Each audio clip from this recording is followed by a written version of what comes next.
What's it like to just straight up whack them up? You point and shoot, pop, pop, move on. And you do not stop and think. Did you like it?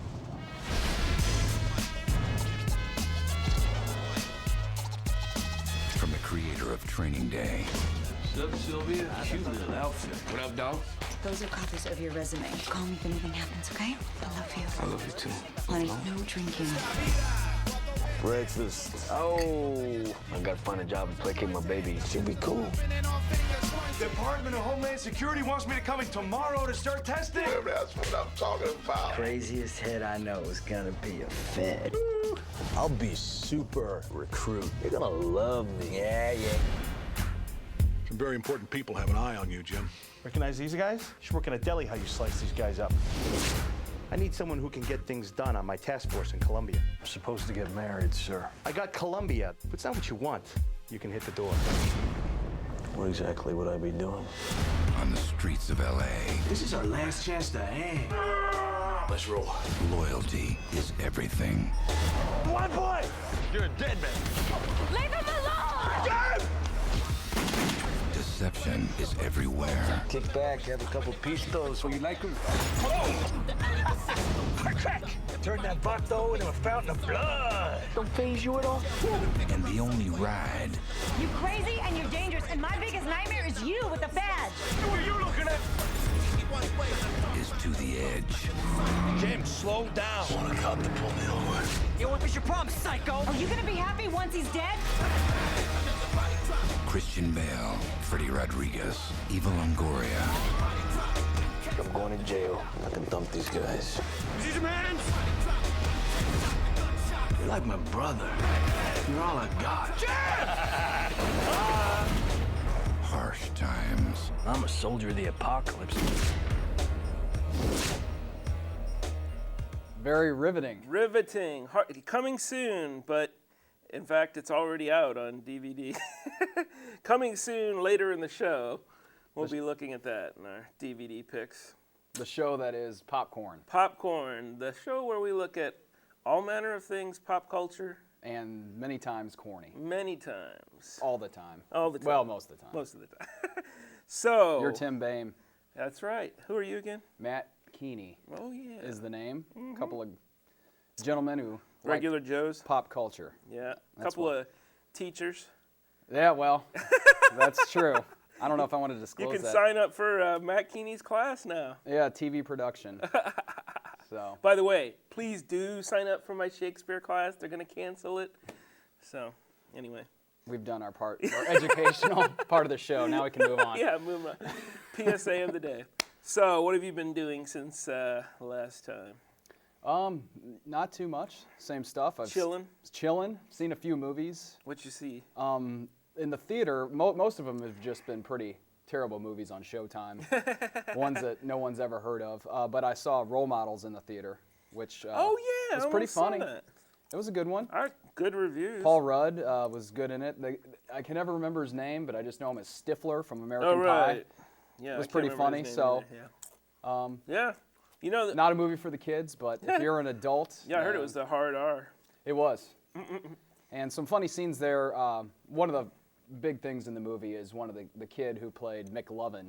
Again, don't know his name. Probably should have done the research. Just call him McLovin. You know him as McLovin from Superbad, and he's one of the kids, one of the little brothers in the Big Brother Little Brother program, and he's really into this reenactment of kind of like World of Warcraft, but they really act it out in a field, fighting with swords and get all dressed up and you know the Renaissance garb. So that's a major ongoing theme, and there's some pretty comical situations resulting from that. So my suggestion for that movie would have been new title. You know, I harp on the titles, but talk about a bland sound. It's not like horrible. It's just boring sounding. Right. It's like that could be a drama. It could be anything. Well, I think Hollywood is running out of good names for titles. Like we talked about on the last episode, Zach and Miri make a porno. Yeah. I think they could have done a little better with that title too. I mean, what is the next Die Hard going to be? You know, rogue cop goes out and shoots people. I mean, plot summary as a title. Yeah. But even that at least gets your attention. You're like, oh, hey, porno, I like that.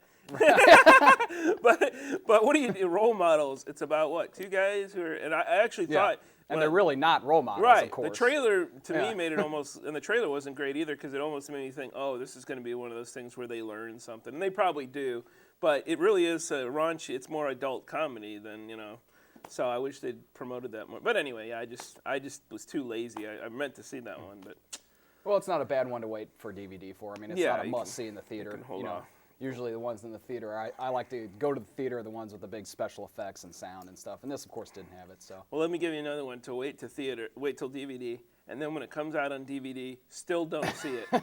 And that is the new James Bond one. Did really? You see that? Yeah. I was meaning to see it. I haven't yet. Maybe I won't. Well, I guess you should check it out on DVD, but because there are some decent action scenes. But that's all I'm going for with Bond movies anymore is they have like 2 or 3 great action scenes. And I'll admit some of those are kind of like, Bourne Identity kind of cool, fighting, whatever, car chases, stuff you've seen before, but you can watch it again. Yeah. But these plots, man, I mean, it's like, here's my favorite thing. The plot, and I fell asleep during this, so I had to read about it later to find out what part of the plot of the movie theater? was. Yeah, you fell asleep? My brother saw it, and he fell asleep. Okay, this is really odd because I swear to God, I had a friend who went to see it, and he fell asleep. 3 people have fallen asleep during this movie. It's too long, and there's a deadly part in the middle where, like, it's really boring. And I think that was the part I missed out on the plot was not because I fell asleep. It's because I went to the bathroom, but I was like, who cares? I really thought about walking out, but I'm like, nope, got to watch the rest of it. Save it for the worst of the year, list. Yeah. I mean, paid your $9, you got to stay. So, but here's my favorite thing. I'm reading Roger Ebert's review of it after the fact, and they go, at one point, finally in the last, 3/4 of the movie, it's revealed that the bad guy in this movie is trying to control Bolivia's water supply. And he writes, no! I mean, that was the plot, though. It was like these guys were really just sort of like evil businessmen. I mean, that's what Bond is up against nowadays. He's like up against Enron or some evil corporate. I mean, that is just boring. I mean, you need to have, maybe it's politically incorrect, but get some terrorists in there, shouting, jihad for everyone or something. I don't know do something. But, I mean, you watch 24 and they have the action, but they also make it clearly like, okay, he's fighting these enemies and it's interesting. But bad reviews for Bond. Bond, yeah. Quantum of Solace. I call it Quantum of... Yeah. And then I saw another really bad movie called...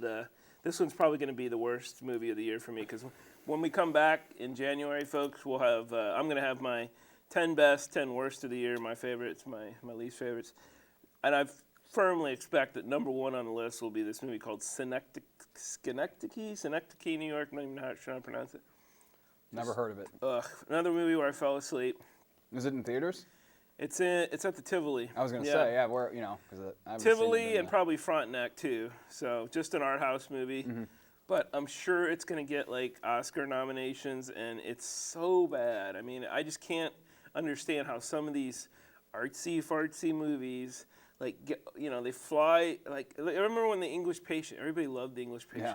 That was brutal. Did you see that? I never saw it, but I love the Seinfeld episode about where Elaine hates it and everyone is... They summed it up perfectly on Seinfeld. Like, it's horrible. How could anybody like it? And yet, I think it won. And and everyone was outraged on the Seinfeld episode that she didn't like it. This almost made me nostalgic for English Patient. But the one good thing both of those movies had, and this is the only good thing, they both had nudity. So, you gotta... And I did find, this was again a movie I wanted to walk out repeatedly, but near the end of the movie, there was like a great nude scene with, I think her name's Emily Mortimer or something. I didn't even know she was hot. But I found out she was, dude. I was like, thank God I stuck it out. So that's what you got to do sometimes. You got to suffer till that, like Elaine says, men can sit through the most tedious, whatever crap, as long as there's the promise of nudity. So those two were bad. I saw a decent movie called Happy Go Lucky, but I'll save that for in case it makes the best list. It was another one of my British movies that I kind of liked, but that was another Frontenac. And my commentary of the week, here it is, Andy Rooney style, is that, you ever been to Frontenac? Yeah. Okay. Do you ever go there and go like, man, these people are a bunch of like yuppies and... Somewhat. I remember going there as a kid and outraged because there was no toy store there. Yeah. So it's definitely not a mall that it really appeals to the youngsters. It seems like a mall where like nothing in it is really that necessary. Right. It's all like frivolous luxury crap. Yeah, luxury crap. Yeah.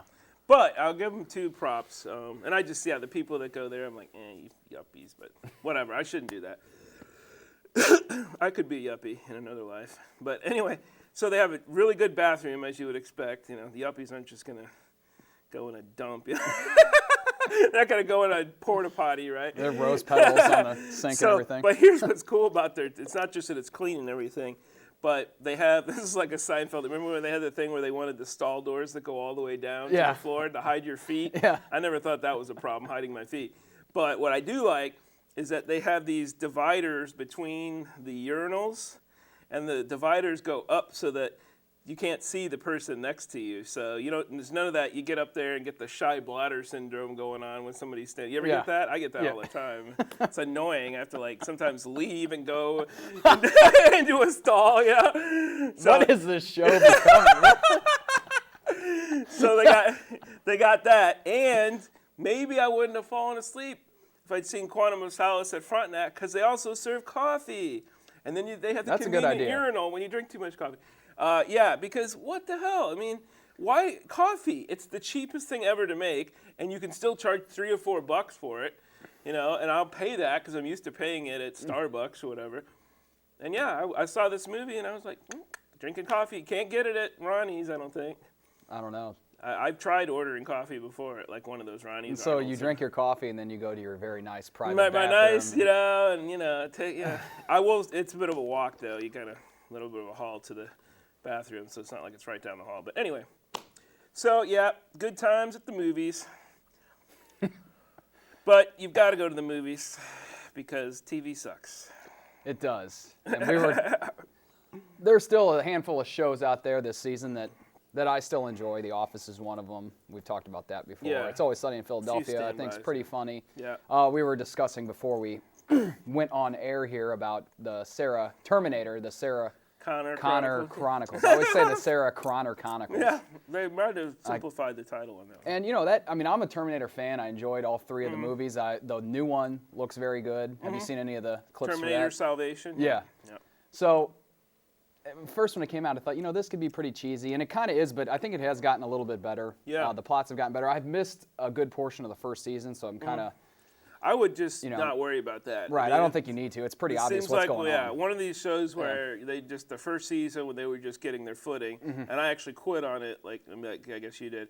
But then I came back and looked at the second season premiere, and it was pretty good. And it's one of these shows that's just steadily improved, which is nice because most shows on TV, like I was watching House for 3-4 years, and that show has just steadily gone downhill to where I can't watch it anymore. So I hate it when I watch a show that used to be great, and then it just really sucks. Like Boston Legal, I don't even know why that's still on the air. Yeah.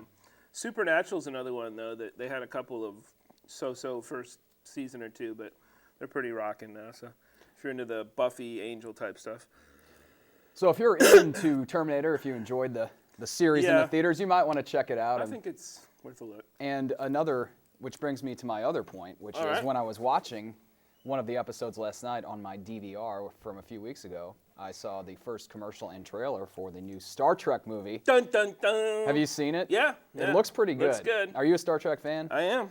See, I'm not. I used to watch The Next Generation probably when I was, early middle school age, something like that. I enjoyed that. I was never really into the original show. But this movie looks pretty good. The special effects look good. The guy playing Kirk and the guy playing Spock, it looks similar. Especially the guy playing Spock. Now, I don't know what the opinion would be of the hardcore Star Trek fan. Is it that no one else should ever play these characters besides those 2, or? I don't know. I don't hang with the... I am, in some respects, I'm a hardcore Trekkie. I've never dressed up in any uniforms and, never gone to any conventions, so I guess I'm not a total geek. But I did watch the original series, Next Generation, Deep Space Nine, Voyager, and like half of the Enterprise show, which was wretched, although Jim likes it, so he might say something different, but he'll say he likes it. But he thought that was the best. I was like, Scott Bakula. But yeah, it's just one of the, I worry a little bit, just not because of messing with tradition, and who cares what the Trekkies think, but we've done the prequel thing before, and I hope this turns into something interesting as opposed to, I don't know, I did like the Star Wars movies, but everybody's doing a prequel nowadays, and it's like, you can't just do that and expect it to be cool in and of itself. Like, hey, Kirk, the younger days. Yeah. I mean, you have to still bring a great plot and everything. I just think, they needed a way to reboot the franchise. It was getting tired, and I still like the Next Generation folks in the movies, but whatever. They'll have a chance to kind of redo things. I mean, I guess they are going to mess with the mythology because I think when in the original series, I mean, Kirk and Spock did not know each other since they were teenagers, as far as I know. Like, they'd only met when they were adults, and Spock had served on another ship. So I don't quite get that, Yeah. I guess they're just going to sort of ignore previous continuity a little bit, which is fine, who cares, Well, then there was that scene in the preview where he's riding his motorbike down the road. Like, it looks like it's something out of the 60s, and all of a sudden he pulls up and they're building the Enterprise there. Right. So I didn't, obviously a company, media company can make any movie look really good on a preview. We all know that. But this one looked pretty good, and the special effects look great.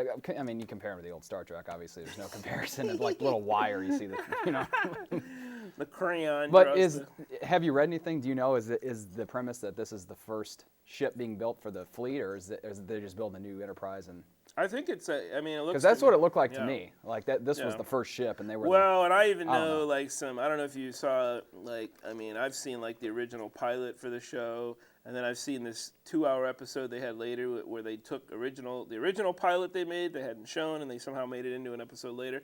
And so I know like the background of like they apparently have a character that plays this guy named Captain Pike. You know him from the No. He was like Spock's original captain in the old series, and he had some disease or something. He was really messed up.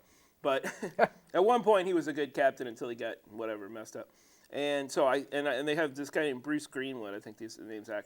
I think the idea that my guess of how they're going to start out is that Kirk's not going to be the captain right away. This other guy Pike is going to be the captain, and then probably he's going to get injured or something, and Kirk and Spock have to take over or whatever. So because they look a little young to be running a whole ship, and certainly Kirk looks a little young. But they both do. They look early 20s. But no, I mean like somebody like Archer in Enterprise. See, again, I know all this geek stuff. He was the first guy to have an Enterprise ship. So really, by the time you get to Kirk, the Enterprise is on like Enterprise C or E or something like that. There's already been 2 or 3 other Enterprises that have either been decommissioned or destroyed. Right. So, 500 years before Kirk, there was space travel basically. So. Okay. Clears that up. So, and one little geek thing they pointed out from the trailer is that the geeks are out there. They're like, hey, it doesn't make any sense to build a spaceship on a planet because it's so heavy. You should build it in space. And it's weightless in space, and you can move stuff around easier. I'm like, who cares? Yeah. I mean, are we looking at structural, the architecture of how to put together a starship? And you're exporting jobs. Yeah, exactly. Keep the jobs on Earth. Keep the jobs. Yeah, we can't. Come on. We're not putting them in space for the Martians or the Romulans. My guess is that if you can master starship travel, whatever, light speed, you can probably get the ship from the ground. Maybe you can master the whole idea of generating a zero-gravity environment on Earth. You ever think about that one? I think they have that on Earth already. Like, you can go into some kind of zero-gravity simulator kind of deal and float around. So what's the problem? You turn on your zero-gravity thing, and your ship floats around. Up. Yeah, there you go. So that's how you can build a starship at home. Well, I suppose we should get to the big show, unless you have any other pop culture items. Not really. I did, unfortunately, watch It's Always Smarter Than a Fifth Grader a few weeks ago. Oh, man. But I did it to see if I could, how many I could get right. Oh, geez. So, I bet I'd screw that up. I got, I think 8 out of 10. Really? It's not too bad. They ask, geography questions. That's the one I got wrong, and I felt so dumb. But it was which state, I think, there might have been a third state in this, but I remember for sure, which state is the furthest north, Montana or Idaho?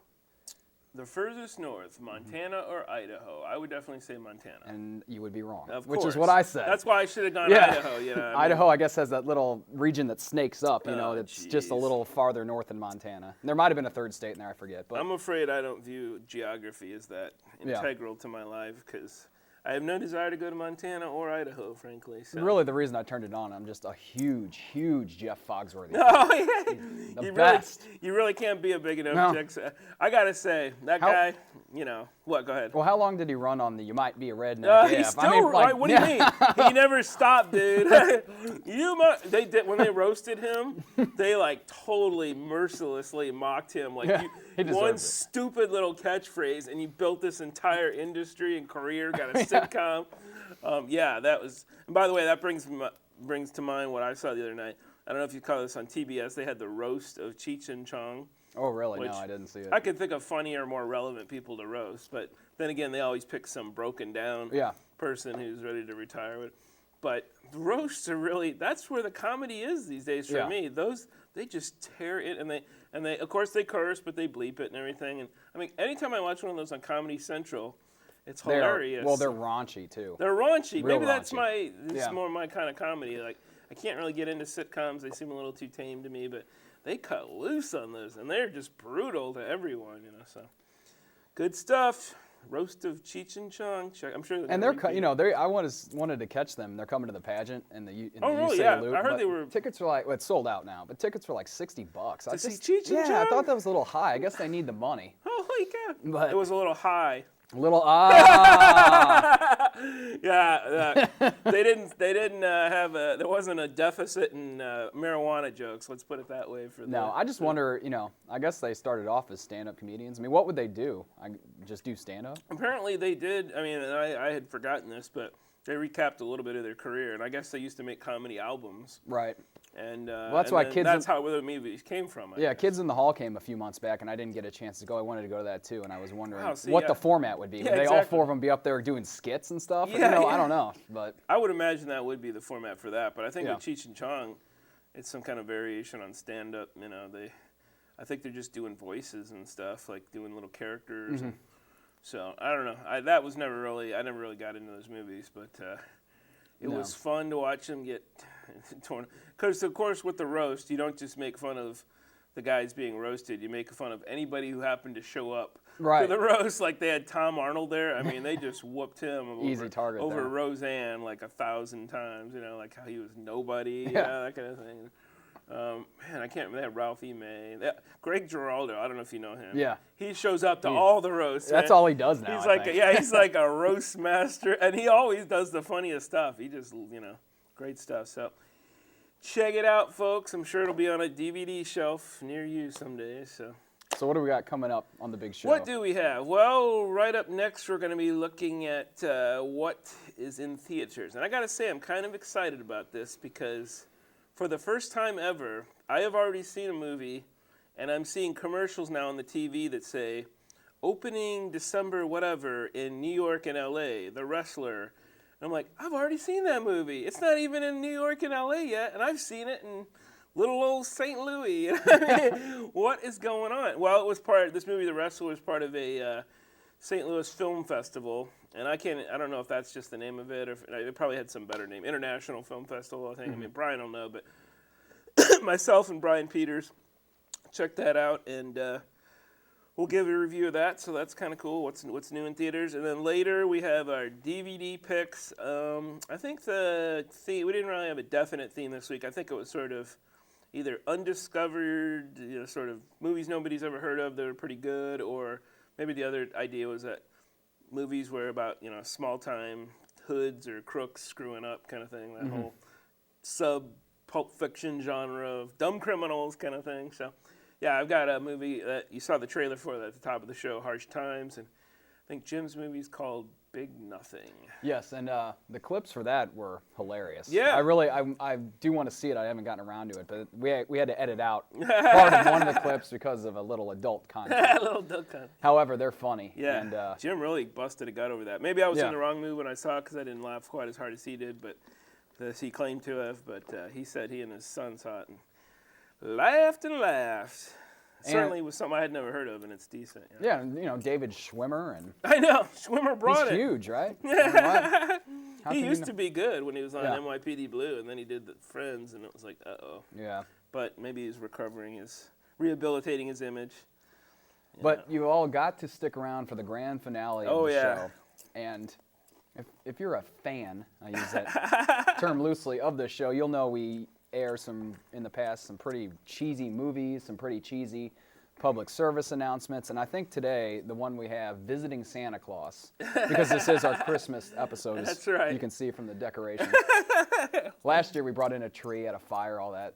This year, we got lazy. We're like, screw it. Yeah, but anyway, this undoubtedly is one of the worst pieces of television I've ever seen.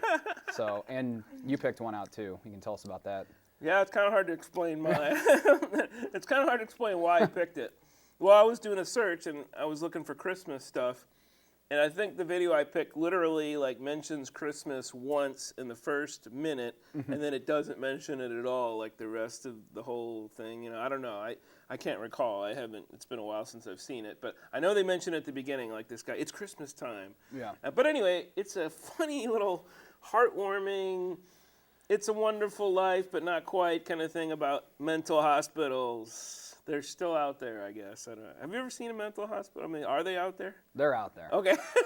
Well, we're going to learn about them. What's mental hospitals in the olden days? I'm sure they were much more horrifying. Oh, yeah. That'll be fun. Good times, good times. Good times. So you can email us at popcorndudes@hotmail.com with your suggestions, thoughts, and you can make fun of us. How about your New Year's resolutions, too? Yeah. Tell us what they are. We'll read talk them. about those when we come back in January. We know there's at least 2 of you watching because this guy's been recognized twice out in the community. Twice. So email in, people. Oh, I was also going to mention, how about them Rams? No. Ugh. That's depressing. That's brutal. So, but yeah, I saw somebody at the Waffle House and at like 2 in the morning. So, and then at the Queens the other day. So. That's our target Feel audience. free. I'm approachable. You know, I'll do autographs, anything. All right, folks. Well, stick around. When we come back, we're going to be looking at The Wrestler. Ding.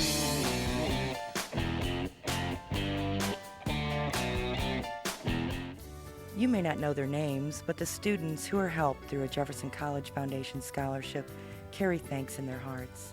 It's for the kindness that our contributors have shown. Make a difference in their tomorrows. Education, the great equalizer. It doesn't just mean you get more knowledge. It means you improve your quality of life. Give to the Jefferson College Foundation today.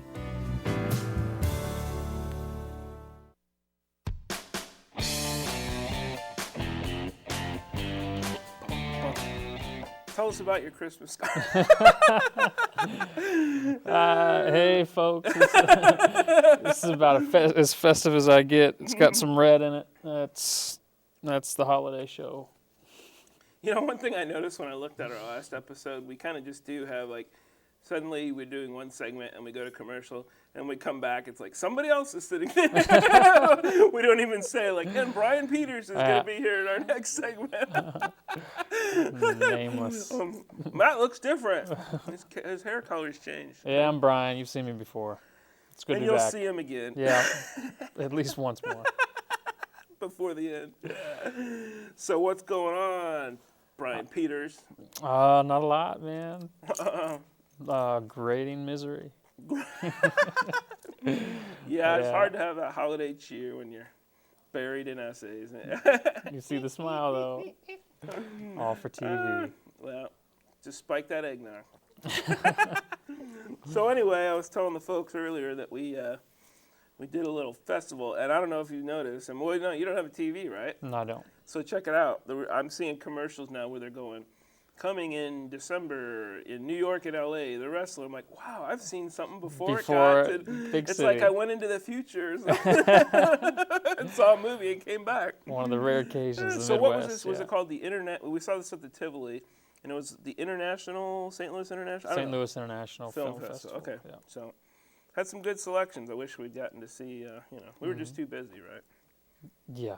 way too busy, and they're expensive. Right? But this one, made sense. It was worth every penny. Yeah. So you want to set up the plot? Sure. Why not? We don't have a clip, by the way, because I still have not mastered the art of taking clips from the internet and putting them on a DVD. But one of these days. We don't want to cross any boundaries. Yeah. Well. So it's The Wrestler. It's Darren Aronofsky's newest film. You may know Aronofsky's other work. It's Pi, Requiem for a Dream, The Fountain. Some pretty incredible stuff for sure. One of our best directors, in my opinion. He's good. He's good. I don't know. Not one of our best for Tim. Yeah, I don't know. I think he's somebody interesting. Some directors, I'm kind of like, I'll kind of follow everything they do. I don't know if I've been totally wowed yet, but Requiem for a Dream it's just that his movies, it's like, he just makes kind of unsettling sort of movies. I mean, they're not like, if you like that kind of thing, then he's your guy. I mean, but he's not there to, it's not as entertaining as, Not usually.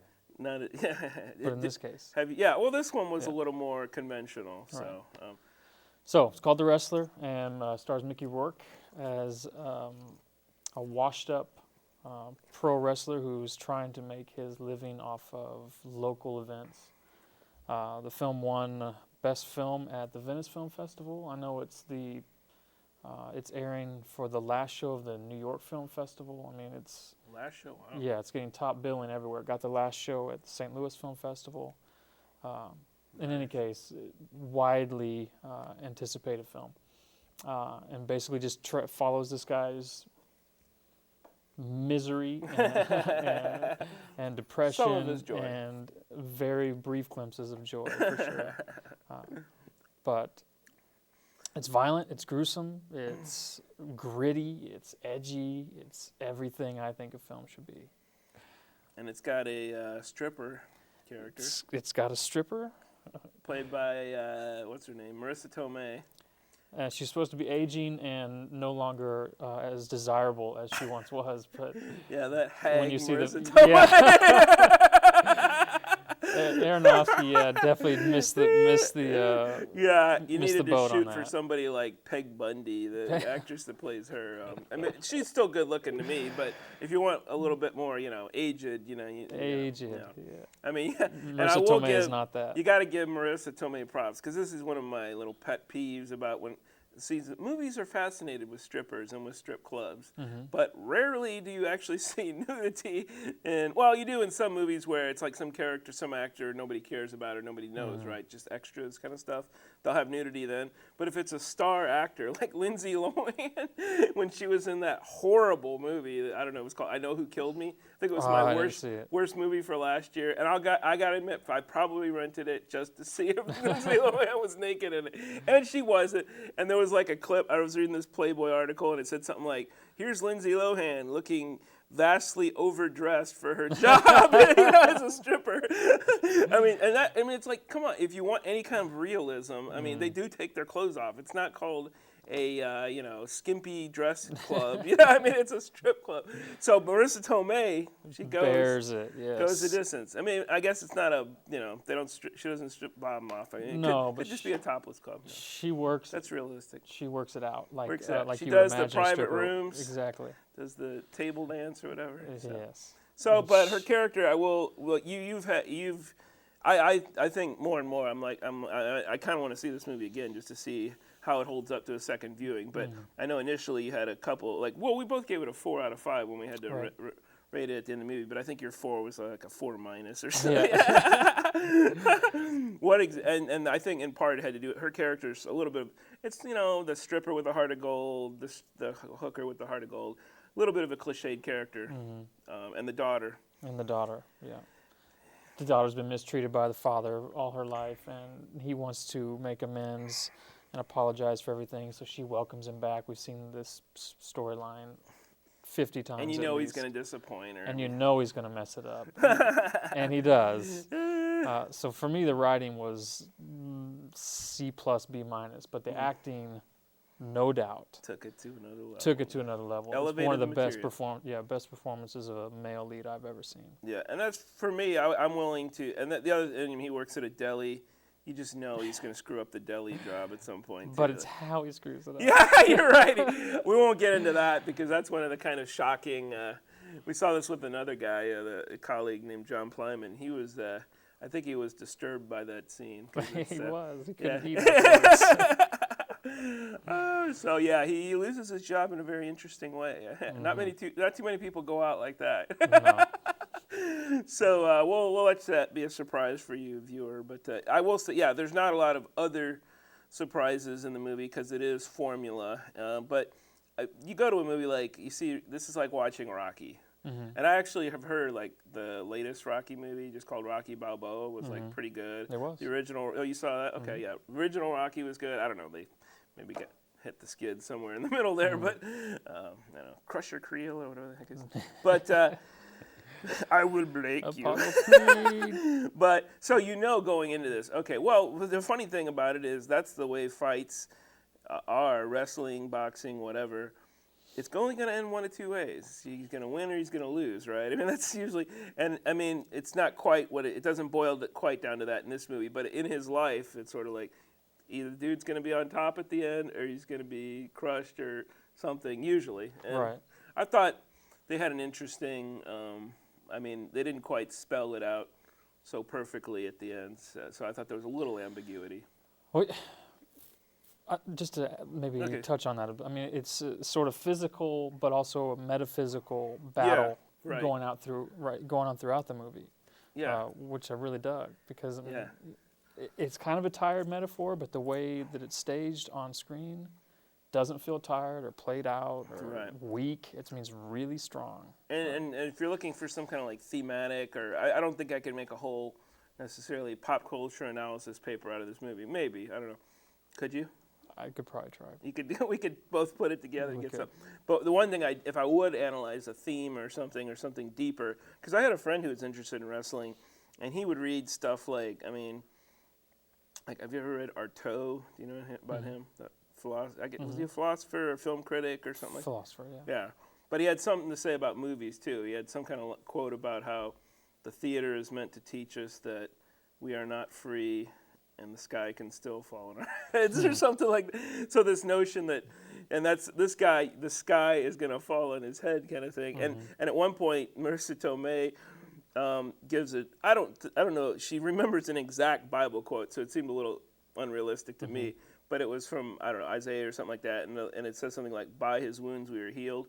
And I think that was a little injection of the notion that even this cheesy little hero that you think is people make fun of, or they make wrestling's fake or whatever, he is still like he's some of the wounds are he wounds himself in some cases. He sticks a little razor blade in his thing and he cuts himself so he can have blood all over his face during the, and of course they're planning out the fight. They do. That sounded realistic to me. They really are getting hurt, but they really are plotting out little moves to do ahead of time. They're not just showing up and going, who's going to beat who, right? But even that, it's like, even if it's choreographed, even if it's fixed in a sense, there's still something to this sort of like it's catharsis or whatever to see this, and the notion that, yeah, we do go to those kinds of things, or we go to hockey or whatever. I go to violent movies, and there's some kind of purging effect, perhaps, to that, so that the person who and nowadays actors really are putting themselves through hell. It sounds like they're like becoming stunt doubles and stuff, breaking their arms and doing all kinds of crazy stuff. So Daniel Craig, yeah.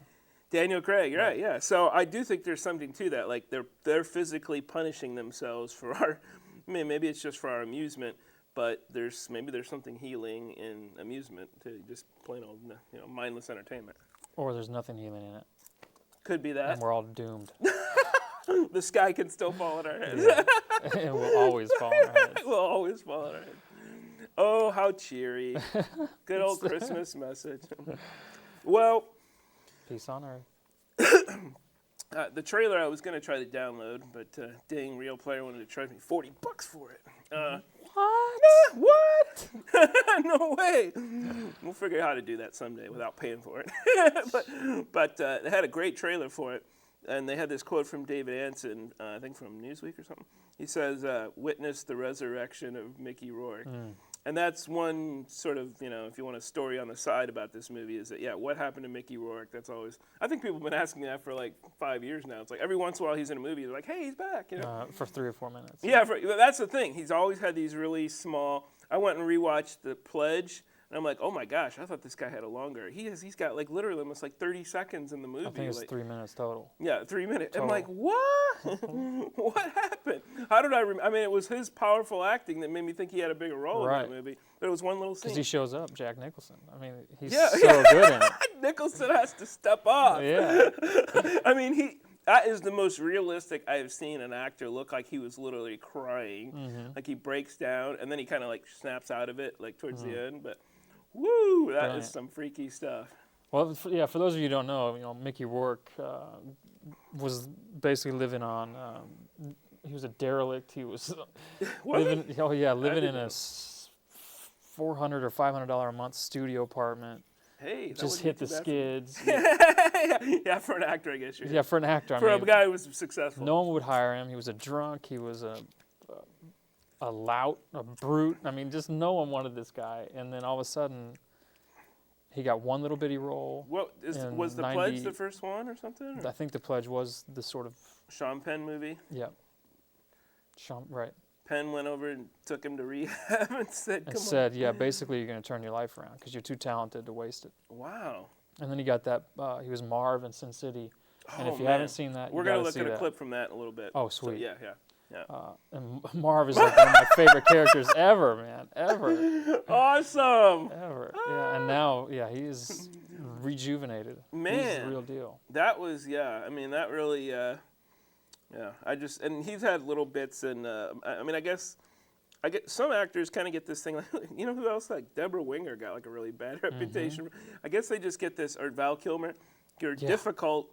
I'm like, aren't all actors kind of like egomaniacs and difficult or whatever? I mean, I guess there's degrees of difficulty, right? Well, I read somewhere, and I don't want to misquote it, but when he was shooting the film in the early '90s, he had a sign on his trailer that basically, I can't say it on TV, but "F you, studio execs, don't come in here." Basically forced their hand and said, okay, you're either going to coddle me or you're going to not, and they didn't, and he was out on the streets. I think you can be a jerk to the director usually, but you shouldn't insult the money people. No, not the money people. No, you can't do that. So, but I mean, from what I can see, I don't know if he still has a problem with drinking or anything. You were saying something like he said something to a paparazzi recently that could land some homophobic comment or something. Well, he's still a hothead, and the paparazzi got in his face, and he called them a faggot, and has caught a lot of grief from the LGBTQ community, and rightfully so. And of course, he apologized profusely afterward. But he did. Okay, something. Well, you think it was fake apology? Well, who ever knows if it's genuine or not? But. Dude, you know what? You know that dude that did the same thing from Grey's Anatomy? Yeah, Isaiah Washington. And then recently, I don't even watch that show anymore. It's crap. But they fired they got rid of they were developing this. Did you see this? This lesbian relationship? Yeah. I caught like 5 minutes and went like, that's kind of interesting.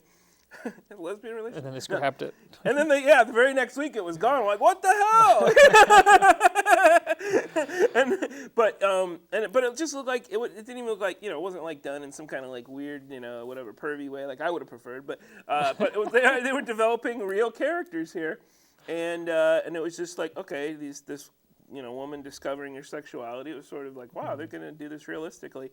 And then literally like a week or two later, I heard they are axing that whole storyline and getting rid of the actress. I mean, couldn't you just say they broke up and getting rid of Book, whatever her name is, who used to be she was the woman in the well in Silence of the Lambs. Right. Well, at least give her a month. Yeah, give her some severance pay. I mean, they probably gave her severance pay, but give her some time to find her footing. But anyway. So that was bizarre, but the funniest part of all this, part that made me laugh, is that Isaiah Washington was like, you guys were totally insensitive or wrong. You were wrong for doing that. So now he's been to gay rehab or whatever, gay sensitivity rehab, and he's come back and found other people who are insensitive and telling them they need to get their life right and everything. Ironies of irony. But so anyway, I guess Rourke, I mean, he strikes me as somebody, I mean, he's old enough that he's kind of He looks like a Neanderthal, frankly. He's Cro-Magnon, man. Cro-Magnon, yeah. So I don't, yeah. I mean, I guess he's almost 60. Yeah. The fact that ripped, dude. He's ripped. Yeah. He is ripped. Yeah, you're right. He does. Yeah. And he was gonna kill that paparazzi.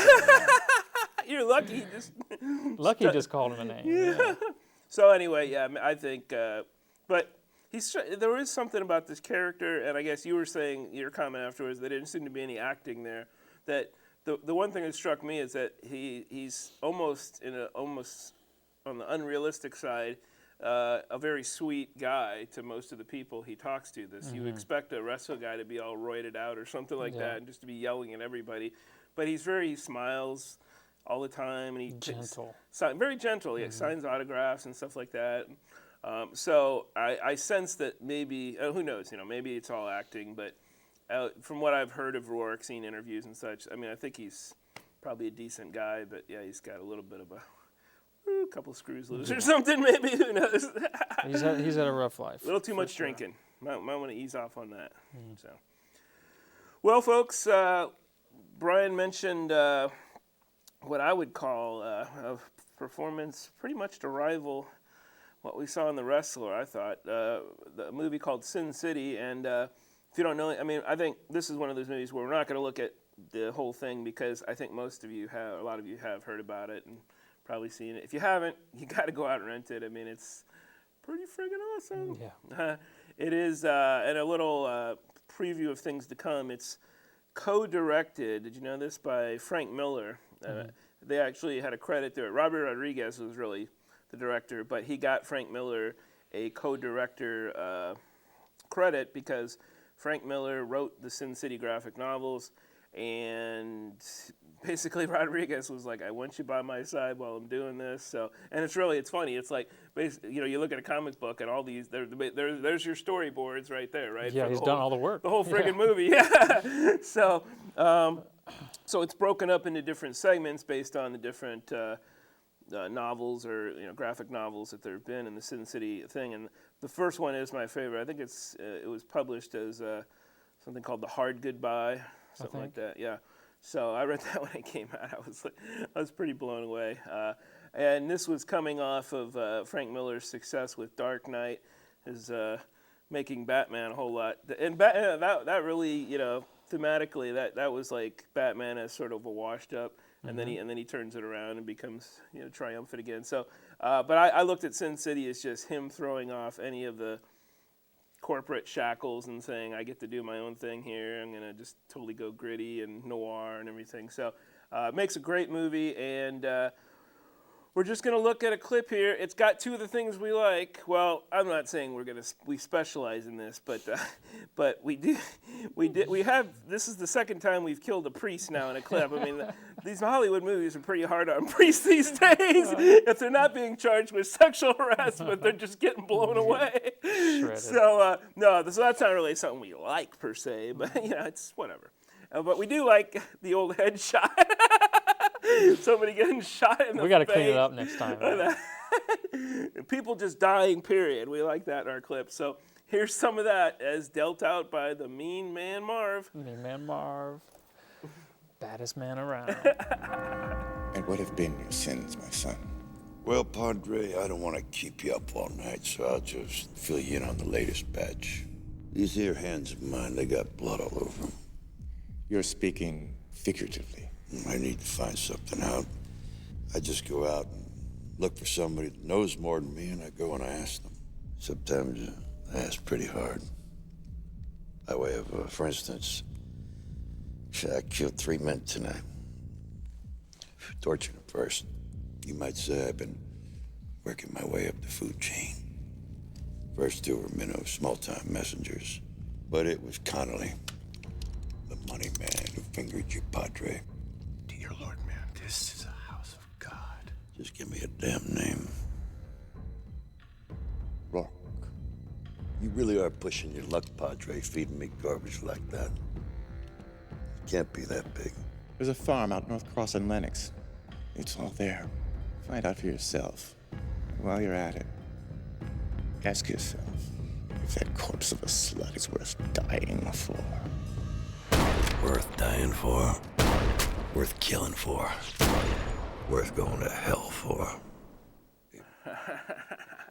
By the way, that was director Frank Miller, co-director Frank Miller, and he's also directing a movie called The Spirit, which you and I saw a trailer for that. I don't know. It wasn't my favorite. It was kind of a cool, slightly cheesy-looking trailer, but the style, it didn't stir me up, It looks kind of Sin City noir. But the last time we got stirred up by a trailer, we were disappointed. Yeah, with W, so maybe we should keep our expectations. Yeah. Well, let's get to our other interesting segment with Brian. A little something we call Brian's Beef. Da-ding! All right, folks. I'm going to keep this short, but it's got to be said. The tyranny of Lil Wayne must end. I was driving to the city the other day and was listening to 100.3 The Beat, which is my favorite station. And 4 songs in a row were either by Lil Wayne or feature Lil Wayne. And I felt like... I don't even know any Lil Wayne songs. Well, I felt like at some point in his career path, he had decided that he's going to give it a shot. He's going to be on every song that he could possibly be on, whether it's good or bad. And I'm not criticizing Lil Wayne. He's got mad talent, but only like 30% of that ever gets actualized or realized. The rest of it is crap, dude. It's awful. And it's everywhere. And I'm over it. And does he do what? I mean, I'm sorry, I'm losing it here. I mean, I just finally heard this this Vampire Weekend song. I'm like, hey, that's not a bad song. I mean, that's probably something somebody heard 6 months ago. What? Oxford Comma? The one where they go, the kids don't stand a chance. You don't know that one? No, it sounds reggae. Yeah, no, different song, yeah. I was like, in fact, I was going, hey, this is a cool reggae song. And then they're like, and that was Vampire Weekend. I'm like, dang it, I like a Vampire Weekend song. They're a good band. You should check them out. They got me. So what is this? It's rap? What's going on It's here? rap. Okay. And hip-hop? It's rap. Rap. Hardcore. It's most definitely rap, yeah. What's the difference? Well, hip-hop typically has a sort of social conscience. Oh, I didn't know that. I thought it was more party music. No. Hip-hop generally is a little more enlightened. Oh, yeah. But you know what that one guy says? Who's that one guy? That one dude. You know that dude. Oh, yeah. I remember him. The dude who, he wrote a book about hip-hop. I can't remember what his name is, but he said something like, hip-hop cannot save Black America. Is that the title? What is his name? I don't want to waste time on it, but anyway, yeah, I know what you're talking about. But he was saying... Eric Dickerson. Okay, yeah. So anyway, but it is but I guess more socially. In any case, it's ubiquitous now, right? Lil Wayne is everywhere, and I'm over it, and that's my beef. Goodbye, Lil Wayne. Stop buying the albums. He's got enough money. We don't like you anymore. I still like him. I never knew who you were. He's a hideous man, but he's got talent. I just wish he would spread it out a little more. Is he hideous with his lyrics or what? No, he's one of the ugliest people I've ever seen in my life. He's just ugly. Oh, he's hideous. But his music is crap. He's a beast. His music is crap. Yeah, he's a troll. We hate you, Lil I hope he doesn't see this. I hope you die. Oh, please don't see this. You ever see that thing on Conan where he goes to his favorite bar or whatever, and they just start cursing him out, and they're like, I hope you die. I don't want Lil Wayne to die. Just be more selective. All right, folks. Well, stick around for more popcorny goodness.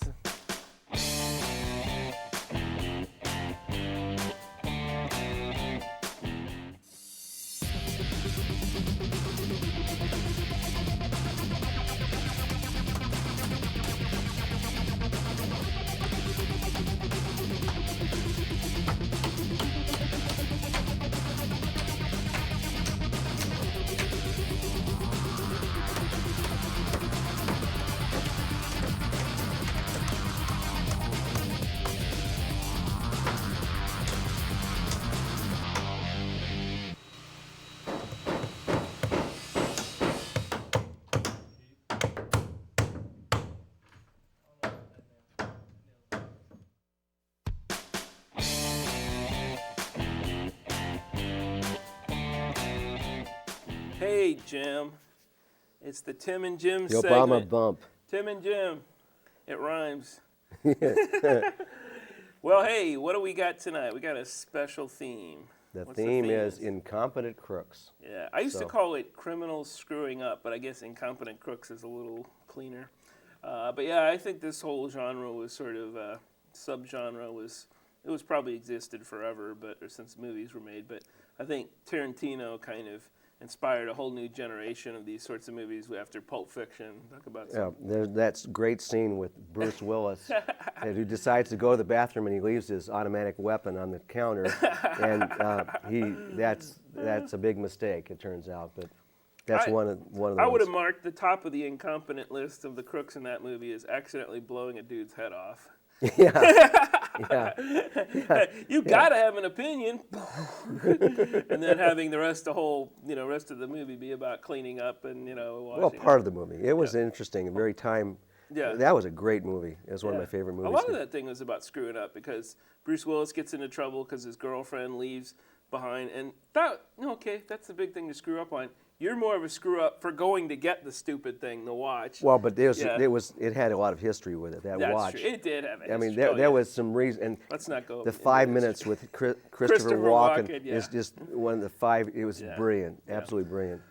Well, I have a movie about criminals screwing up. There were really on the surface they're kind of like respectable guys. They have. I mean, it's only because they choose to participate in crime. They actually, the one guy doesn't have a job, but he's looking for a legitimate job. It's not like he's chosen to be a criminal as his life career. They just happen to get into wacky adventures in good old L.A. This is by the same writer, I believe, as the one who wrote Training Day, and the name is. The name is Harsh Times. Harsh Times. It's always a helpful little thing for the viewer.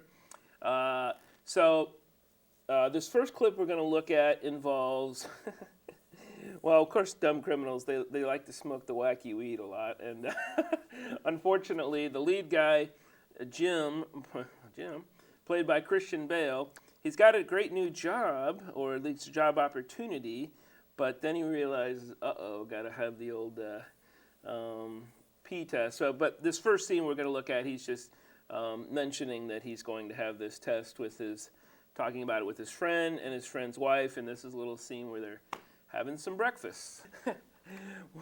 Well, actually, he does cram for this test, and I'm not going to go into detail about how he does this, and the movie spares us from actually seeing the gory details, but, I mean, maybe we should recap a little bit. I mean, because I was a little lost here. I mean, granted, I've never had to try to fake a P test. I've never had to take one, frankly. But, I mean, what's the deal? You get the, what do you call this thing, catheter, and you get somebody else's urine? Oh, my gosh. That's and then apparently that's what's... And then you inject it into yourself? Oh, man. Up the catheter? I thought it was supposed to be a substitute. You were supposed to bring it in, but maybe... I think... But he did he inject it? I forget exactly. He used a catheter, which is, they usually not a very pleasant experience. No, and that's what he does it, and he's going, oh, and the guy's like, oh, sick. And then he goes, that was unpleasant. I've seen an episode of House where he was having problems urinating the entire episode, and finally at the end he sticks it, and instead of just going to the hospital having a nurse do it, he works at a hospital. I've just discovered that show, and now I'm just hooked. It's awesome. For years, people were telling me about it, but now I am hooked on House. I will say, it is just great. It's funny. I just dissed the show. I think at the beginning. I don't like the current season, but I did think the first 3 or 4 seasons were just rocking. But anyway, he did, and he cast and the other doctor. He tells the other doctor about it. He's like, "You cast yourself?" But of course, House, he takes like 3 Vicodins before he does it, so that dulls the pain a little bit. Anyway, Jim does have to show up for his P test, and we got a good character actor, J.K. Simmons, who you might remember as J. Jonah Jameson in the Spider-Man movies. He's also a favorite of the Coen brothers, and he is going to administer. It's funny, J.K. Simmons was also in a movie that we reviewed and we didn't like, Burn After Reading, a couple shows ago. Are we on the air again? Oh, yeah. Oh, okay. Just wondering. Let's keep going with this. I like this. Okay. Are we on the air? Yeah. You're like doing Admiral Stockdale there, man. Who am I? Why am I here? I voted for him. Am I a person who's on TV, or is this? Yes. Who am I? What am I doing here? You gotta adjust your. Right. You know. It Anyway, was his best line of the whole night. That was memorable. It's the only line I remember. Yeah. So, anywho, yeah, J.K. Simmons plays like a government guy here, and it's funny in Burn After Reading. I mean, he does look like this guy who just sits behind a desk and gives orders or does stupid little menial. And in the Burn After Reading, he's like the CIA. I wanted to see Burn After Reading, but I'll probably rent it. But I was going to go to the theater and watch it. But after you trashed it. Not a fan. I read a review. There's this guy you might want to check out online called The Filthy Critic, and he ripped into it even more than I. Yeah, because he curses a lot when he reviews movies. Because you were a fan going in, and they're all kind of great I was actors. psyched to see it. But he's right. It's like he gives these little pithy reviews sometimes, and then he gives a thumbnail review, and then he'll give you a full review. But the thumbnail sometimes only 3 words. Like for that one, he's like, "Do you want to be insulted?" For Get Smart, he wrote "Get Bent." So, but yeah, he really trashed that movie. And he basically said, "Yeah, the Coens are just doing a movie like this. They're doing it for themselves. They might get what they're doing. We don't. It's just them looking down their noses at the rest of the world." Just like I was psyched to go to the X-Files movie, and I'm a big fan, and I was really disappointed. Now on DVD, people, you will be disappointed though. Probably, it's not great. It's just watchable. So anyway, but yeah, I like that actor, and I like Christian Bale in this movie. I like Freddie Rodriguez.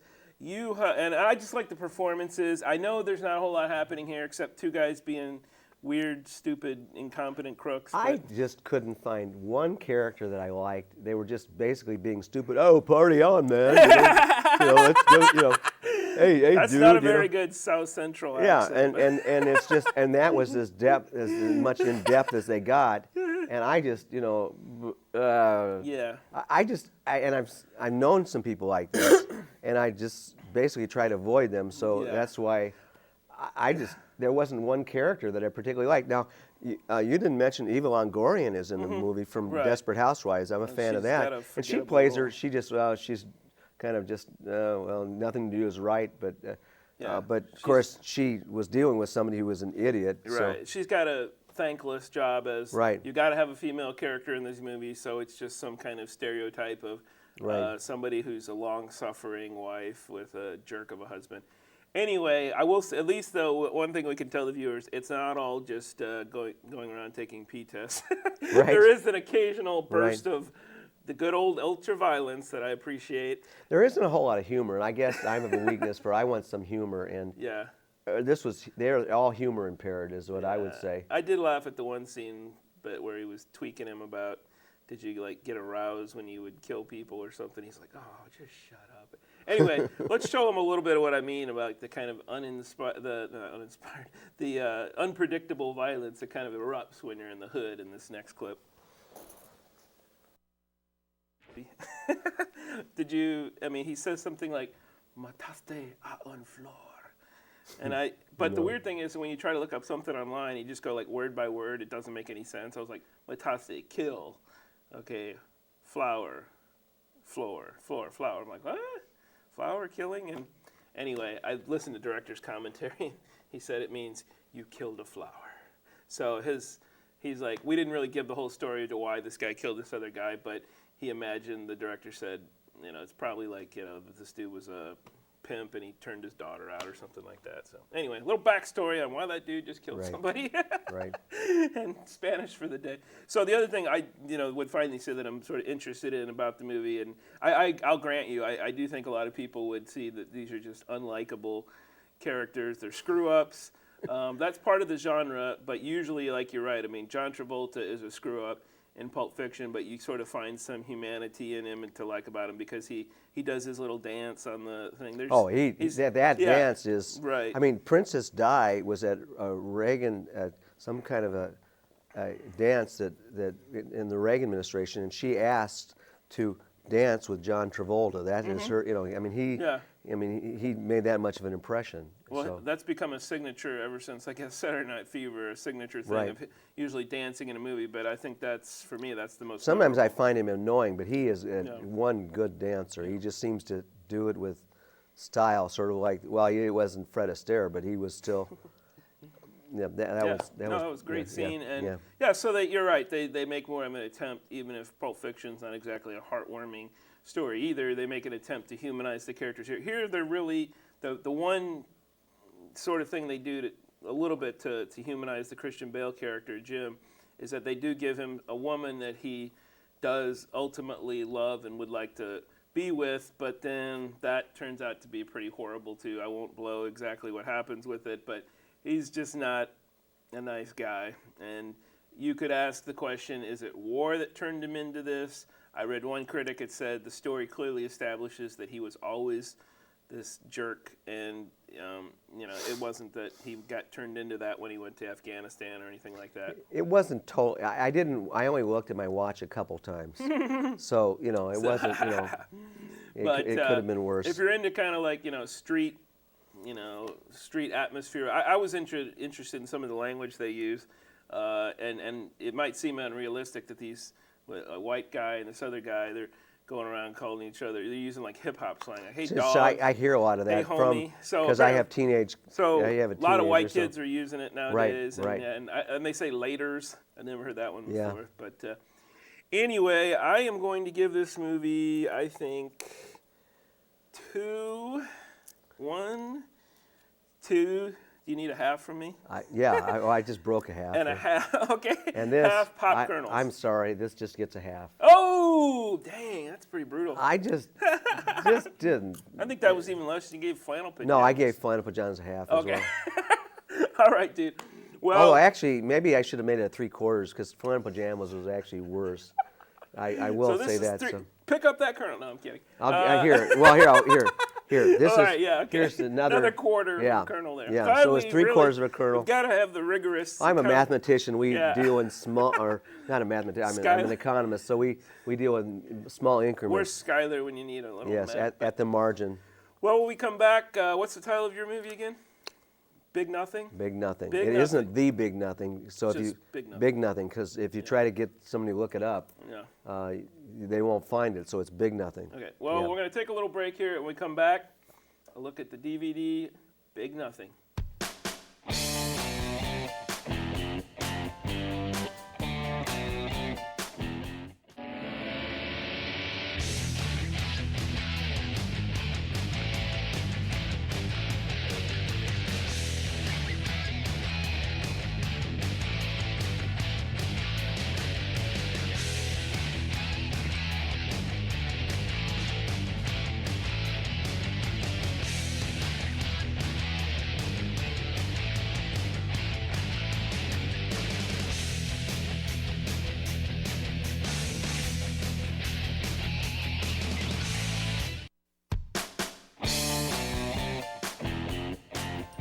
Okay, are we on now? Are we on now? We're on. We're on. I'm out of sync here. Yeah, baby. Yeah, this is. That's going to be our new catchphrase of the show. Our producers. Is that thing on?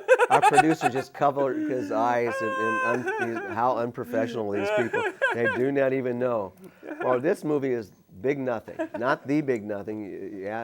If you ask for The Big Nothing, you won't get it. It's Big Nothing. And I love this movie. I've seen it 3 times and I still laughed as much. Comedies are very rare to find. It's tough to do a good comedy. Yeah. And these guys are incompetent crooks. Now, you're in trouble when the first scene we're going to watch is they're getting together. It's Simon Pegg and David Schwimmer. Now, he's from Friends, and I haven't been a big fan of his. No, that show sucks. But he, well, some of it, yeah, but it did. Okay, but and I didn't particularly like his character in Friends, but because I saw it some, but he was perfectly cast for this. I think he really does a good job in it, and Simon Pegg does a real good job. They're planning a heist, and Simon Pegg tells them, planning is everything. So that's very important. It's sort of like in the economy when Herbert Hoover and then some later politicians that I won't name because it will be too political, when they call the economy politically or fundamentally sound, you're in trouble. Yeah. And so we know we're in trouble when all this planning goes because these guys couldn't run a 2-car funeral and make it work.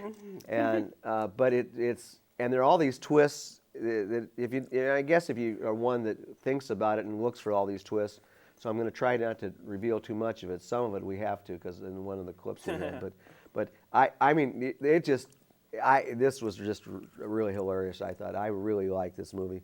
Well, how many popcorns can we? We're not jumping to the rating yet. Yeah, I know, but I forget. Let's do the first clip. Okay, let's do the first clip. Yo, let's go there.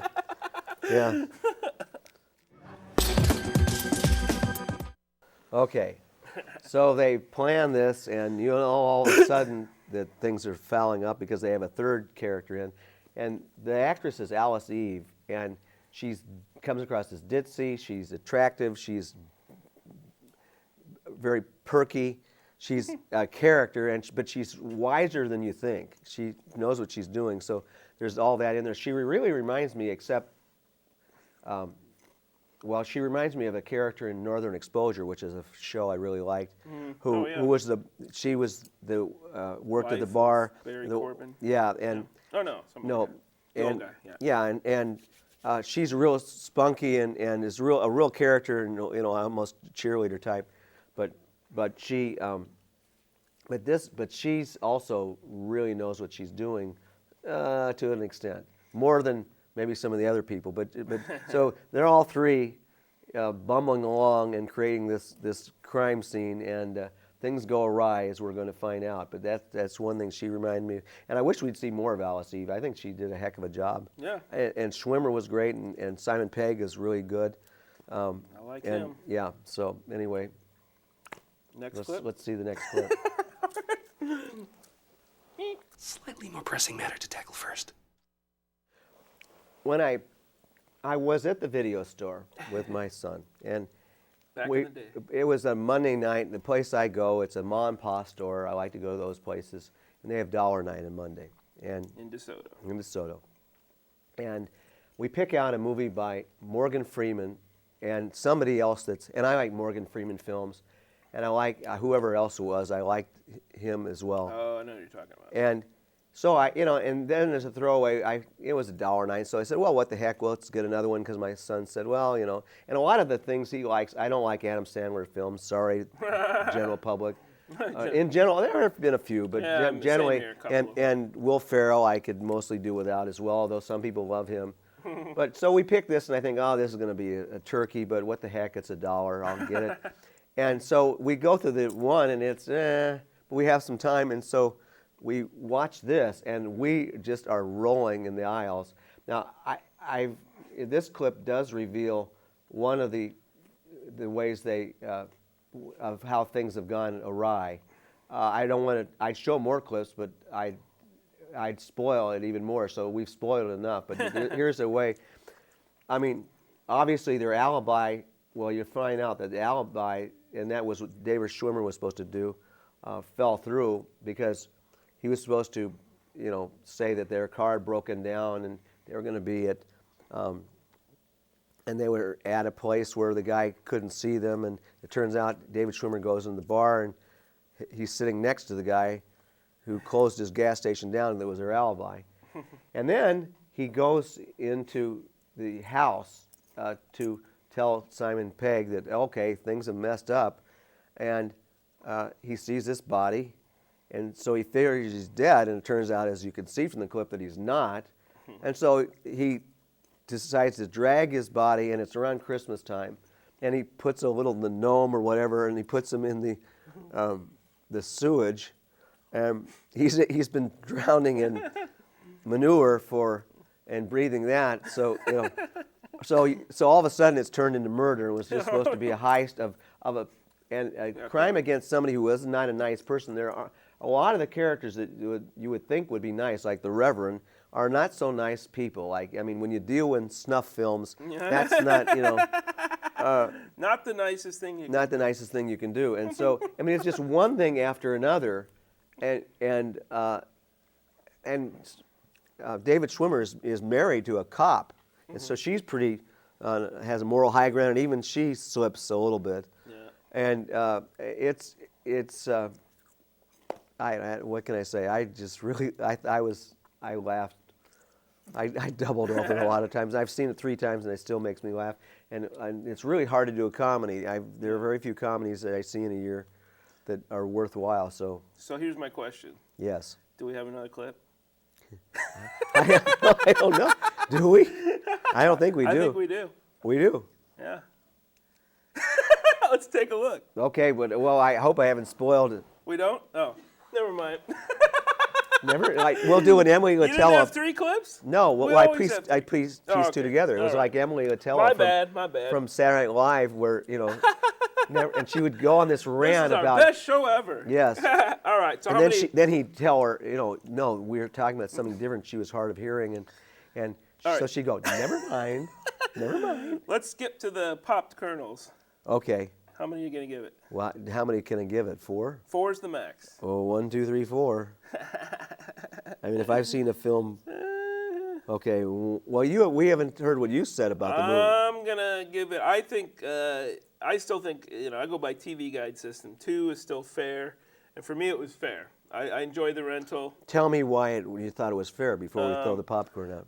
For me, comedies do come down to either I laugh or I don't, and I did chuckle at a few times, and that's for a little comedy you don't know anything about. A couple chuckles is fine. And I don't know, I've heard other people say they saw that movie and they laughed a lot too, so maybe I was just not in the right vibe. Some of these movies, I see a lot of like incompetent Crooks movies, so maybe I've seen one too many like Tarantino imitators. Right. But somehow it just didn't make me laugh as much as I had hoped it would, and it came off more as a sort of a slightly more British thing, where like you said, comedy, like slapsticky kind of stuff. And I love slapstick. I love must more admit. like I love witty slapstick. dialogue and stuff like that. Well, yeah, there is that. I like that movie, but then again, one of probably my favorite comedy of all, or one of my favorite comedies is Monty Python in Search of the Holy Grail. Which is all slapstick. But there's a lot of good, funny. Oh yeah, there's wit. People Yeah. quote It's only that flesh wound. Right, flesh wound. Yeah. Yeah, So anyway, and you can go on. 2 popped kernels. Go ahead. 2 fully popped kernels for me. And 4 for me. I love this movie. Yeah, go see it. I do recommend it as a rental. That was one. That was together. It split. So there's I'm sure the viewers at home are really calculating. We're splitting hairs, the fragments of popcorn as they fly at the screen. All right. Well. Big nothing. Big nothing. And Harsh Times. But the thing about Harsh Times, this is starting to get annoying. It's only at Blockbuster. Blockbuster exclusive. So I don't know why. I hate that. I mean, I don't want to just only go to Blockbuster to rent stuff, but whatever. So when we come back, though, we're going to look at some wacky public service type stuff. And our own Mr. Keeney's going to rejoin us. So stick around, folks. See you, folks.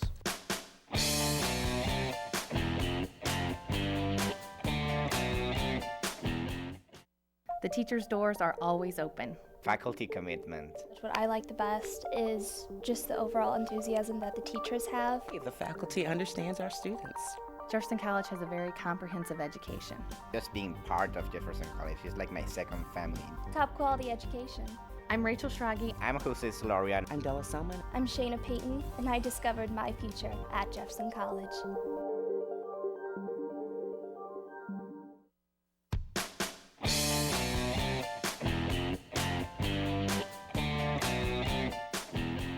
Yeah. Yeah, we're back. Back on popcorn. That was a impromptu high five. We didn't plan that. So guess what?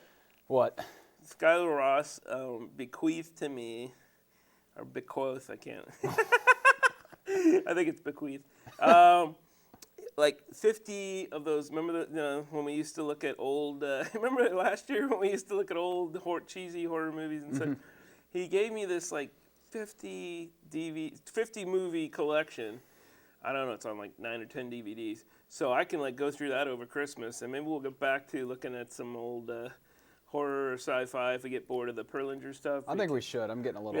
Yeah. I'll pick something out. Get a little monotonous here. Yeah, and but the best thing of course, is that I now have my own copy on DVD of Santa Claus Conquers the Martians. So yeah, one of the best films of all all time. I accidentally taped over my VHS the other day copy of it. I'm like, holy crap, man, that sucks. I wanted to listen to that song again. Hooray for Santa Claus.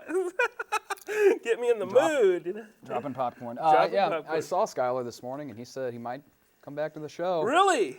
Triumphant return. And one reason, obviously, is because he got promoted. He's a bigwig now with all his Rolls Royces and motorcycles and everything. I thought you were going to say because he might lose his job. And then he'll have to come back. He'll get demoted. No, he said that was a major reason, but he also said that his creative juices just weren't flowing anymore. He was having trouble coming up with being creative. And I told him, just sit on it a while and think about it and come back in whenever you're ready. Hey, no offense here to anybody involved in that field, but your creative juices weren't flowing as an administrator? Shocker. He didn't use that.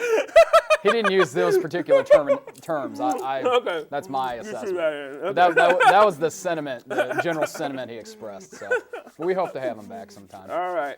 Anyway, well, we do have what might be, then who knows, our final Perlinger installment tonight.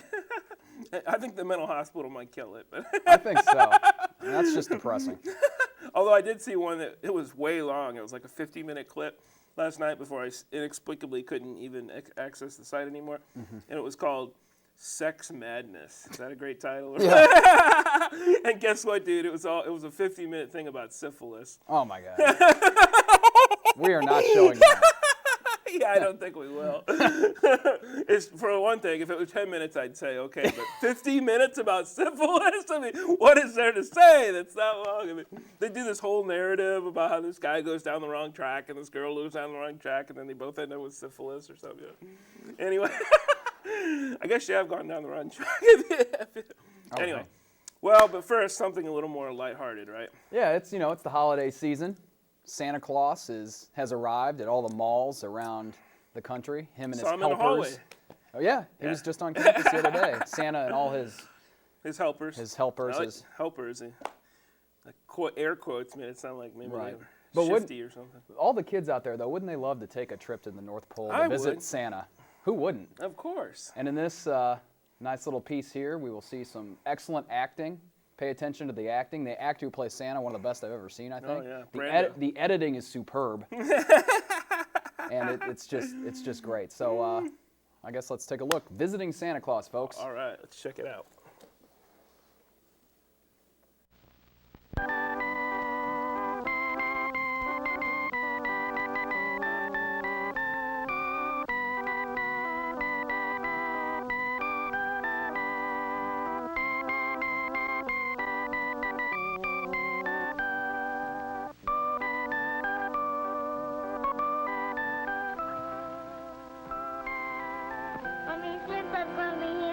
Yes, children, but Santa won't be here until you and Ann are sleeping. Good night, Ann.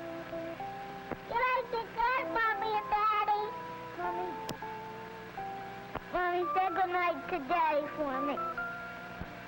All right, I'll tell him good night for both of you.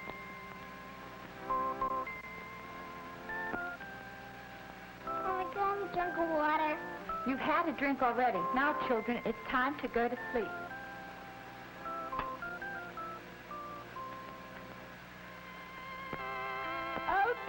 I wonder if Santa ever got our letter. Yes, Anne. Far up at the North Pole, Santa is reading your letter now.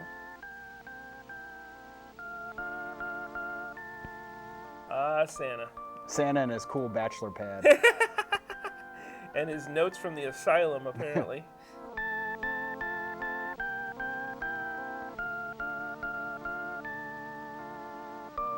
Why did they underline the and? What's the significance of that? I don't know. A little flair. Why not? Boys and girls all over the world wonder how Santa lives. I think I'll send for them in my magic helicopter. Oh, Toby, come here.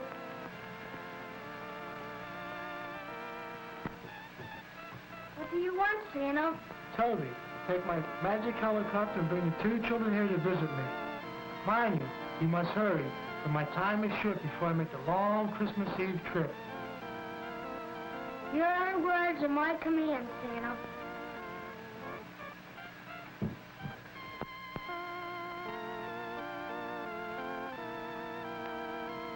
Wake up! Wake up!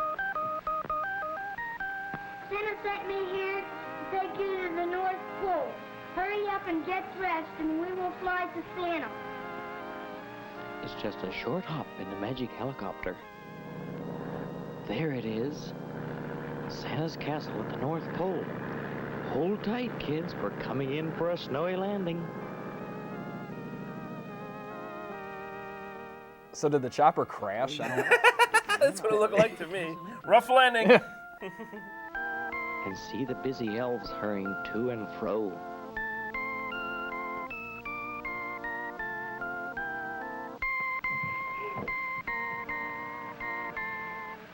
Santa, the others and Ann and Dick. Welcome to Santaland. I'm very glad you came to see. Yeah, wait a minute. State-of-the-art editing. Sit on my lap and let me tell you about Santa what you might not know. He's not jolly at all. It's just it's like some guy from Long Island. So, yeah, kids. Santa explains that. Come here, kids. Get on Santa's lap. Santa's got a hernia, though. Be careful. Santa has cirrhosis of the liver, so. Ready to please little children. He makes his jolly trip in many different ways. He arrives on riverboats and finds many new friends all along the way. Wherever he goes, he always has loads of fun.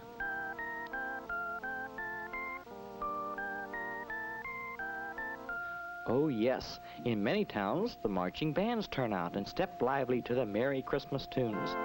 The little elves parade too. Now isn't that nice? They even have a big mailbox to help Santa collect his letters from the boys and girls. Collect his letters. Not anymore. It's all email now. Email. I don't even know if it's email. They're probably just he's getting tons of texts. See that chimney? I'll let you in on a little secret.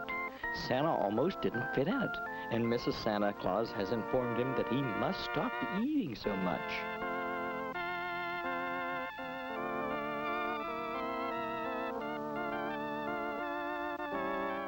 Did Santa just win the World Series? What's this? It's a World Series parade. Here he is, Mr. North Pole. With all the big new shopping centers opening everywhere, Santa has to use his new rocket to get around. Maybe this jingly type music's making me think of it. You know what jingle sticks in my head when I watch TV now? Okay, here it goes. Midwest Hemorrhoid Treatment Center. Don't suffer in silence. Is that like the most classic cheesy jingle? I mean, they just went right from the old books on that one. How to construct a cheesy jingle. And in every window have little toy people jumping around. Here they make the tinsel and the Christmas tree ornaments. In this little store, they make the ribbon, turn out the wreaths, and make your home so bright and cheery. It fills the air with Christmas spirit.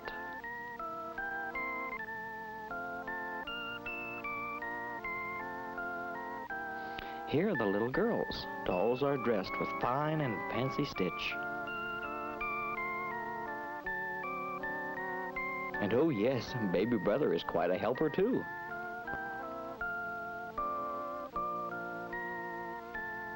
Every doll must have a head and also have a body. These busy elves on spinning lays turn out the long, thin bodies, while others paint their saucy faces and put them all together.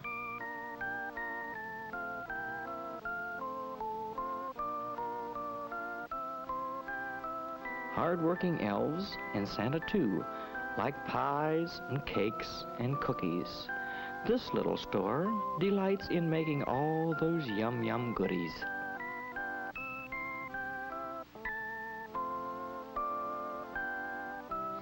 A tour of Santa's Happy Land would not be quite complete without a visit to his big toy warehouse, not far from the street. There's gifts and toys for everyone. It's really a big treat. Do you think the parents have noticed yet that their kids are gone? There's bears and dogs and cats galore. There's lions, tigers too. They won't bite and they don't fight, 'cause they're just made for you.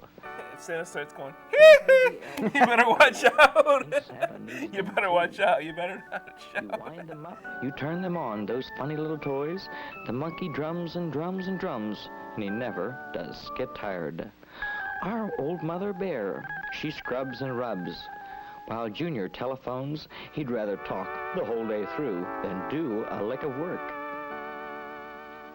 For little girls, a doll is fun to wash, to dress, and spank. And Santa has a big supply of every kind and type. How Ann enjoy these pretty dolls, and Dick shows no delight. A kitchen full of household toys will keep the youngster busy. She'll cook and scrub the whole day long, then serve a TV dinner. Okay, Wizard, this is ready to be packed.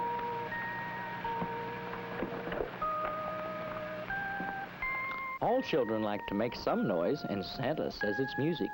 A toy piano or a drum will give them hours of fun. The older children like to build, and here's a boat to prove it.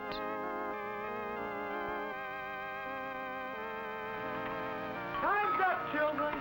How about riding the rocket ship to my toy town train?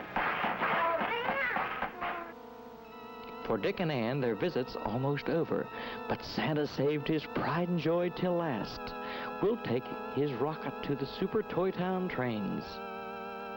All aboard! Is it a little weird that like only 2 kids are getting this tour? What's going on? Now, wasn't that fun? It's just a few steps from the rocket to a breathtaking view of Santa's wonderful trains. I wonder if Ann will be as excited as Dick. There's trains of all kinds, coming and going, starting and stopping, logging trains, freight trains, streamliners, old-time choo-choos. I'll bet Daddy would enjoy this too.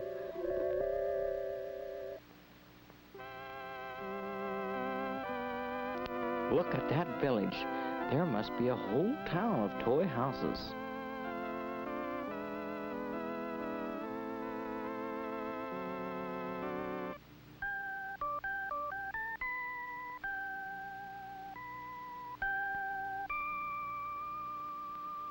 Look out, children. Don't let that train run over you.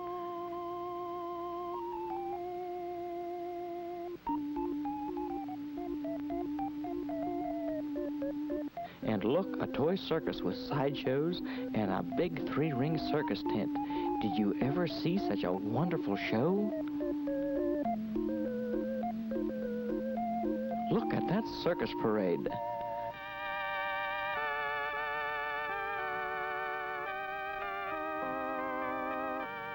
Santa, do these trains ever wreck?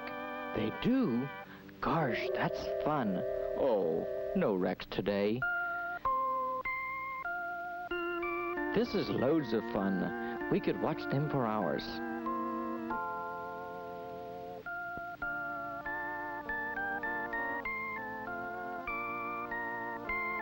Look, a toy coal mine.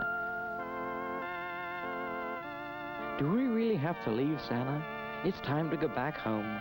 We have certainly enjoyed it, but we know that you have to start on your long journey. I guess I flew back on the rocket. Dick and Ann, always remember the entire Christmas celebration is to commemorate the birth of Jesus Christ hundreds of years ago in the wonderful spirit of Christmas. Hundreds of years ago? I think Santa needs a history lesson. Well, it's several, many hundreds. Merry Christmas. Merry Christmas to all. Merry Christmas. Heartwarming. I mean, I've seen Santas at the mall better, be a better actor than this gentleman here. That was awful.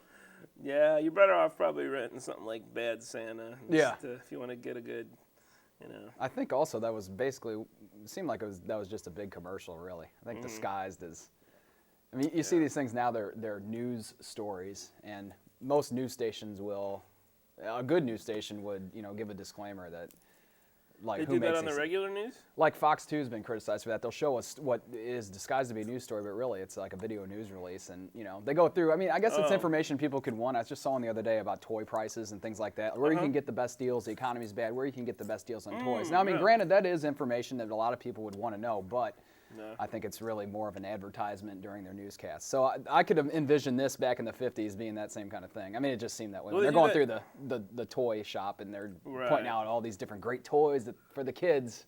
Yeah. You know? Little, not quite subliminal. More like on the surface brainwashing.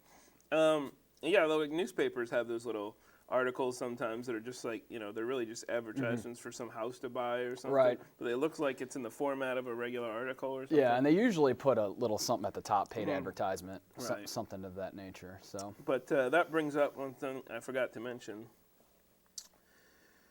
Did you hear about Black Friday? About the unfortunate deaths? It's really earning its name now, isn't Yeah. it? Black Friday has...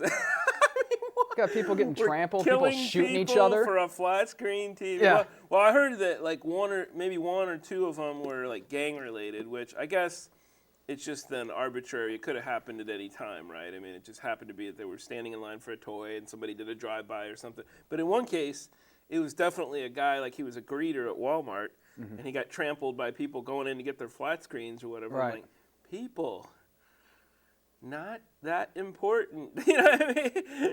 It's not worth a man's life. You know? No. What?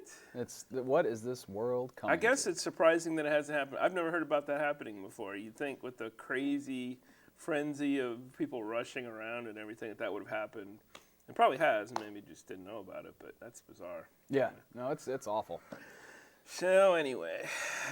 Well, that was our obligatory Christmas clip there for the holiday season. And yeah. This Can't one, say we didn't try. No, we tried. This next one, though, I'll let you explain It's it. downer time. Yeah. I'm not even going to say too much about this, except isn't this the time of the year when you're seeing all your relatives and such that you might think about visiting the mental hospital? I know that sometimes the holiday stress can drive people off the wall. It's happened before. So. And you might need a place to chill out. And if you have a relative in a mental hospital, don't forget about them. Yeah, go see them. You know. If they're able to get out, invite them over for dinner. Yeah. I guess it depends on the situation, but you probably won't be able to invite them over. Do you see SNL has this? It's this stupid thing. It's like one of those things. I shouldn't like it. I don't think it's really that funny, but they have this guy named Joel like Riefenbacher or something, and he's like a reoccurring bit they do now, and he just says the stupidest, craziest things. But he's like in one show, he's going trick or treating, and and the guy answers the door. He's like, "Why are you here by yourself? You're an adult, you know." He's like, "Why are you trick or treating?" He's like, "Well, let's say, for example, I was to," and he always says like, "What?" When he says something crazy, he's like, "Let's say maybe maybe it's as a trick. I might say something like, I am a registered sex offender and I'm required to tell you that." What? And the guy's like, and the guy goes, "So what do you mean? Was that a trick or are you actually a sex offender?" And he's like, "Are you asking me, did I say that I was a sex offender?" Then yes, I did say that. He's like, "No, but are you actually a sex offender?" And then one time he just shows up at somebody's Thanksgiving gathering. Nobody knows who he is. And he's like, "Well, you know, I like to do," and then they do the trick idea again. He's like, "Haven't you ever heard of the Thanksgiving, trick portion of the evening?" He's like, "Well, let's say, for example, I were to say I recently escaped from a mental hospital." What? So anyway, let's take a trip, folks, to the mental hospital. Let's check it out.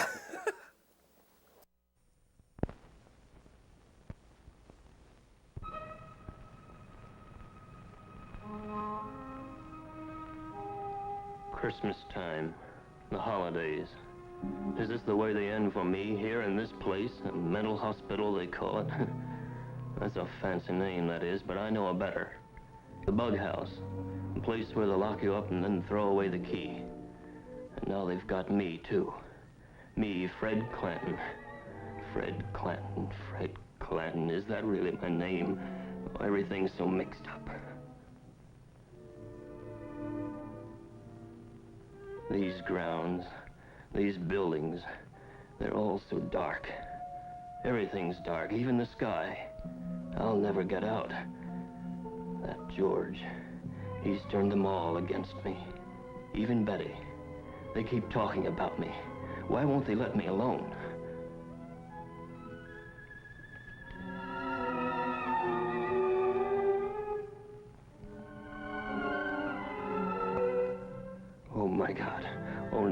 let them take me in there. I'll never get out. Oh, God, what will happen to me now?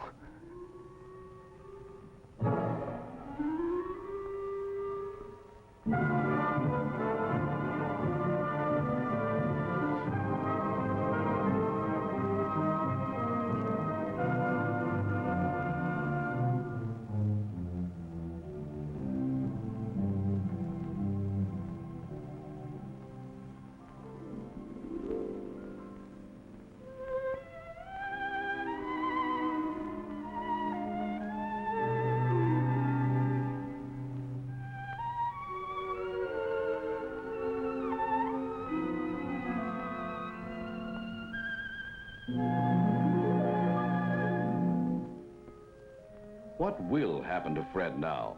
What happens to all of them? The men and women from every walk of life who each year pass through doors like this, into the mental hospitals of our land. Here, in the story of Fred Clanton and the typical Oklahoma State Hospital to which he came, the spotlight focuses on these people.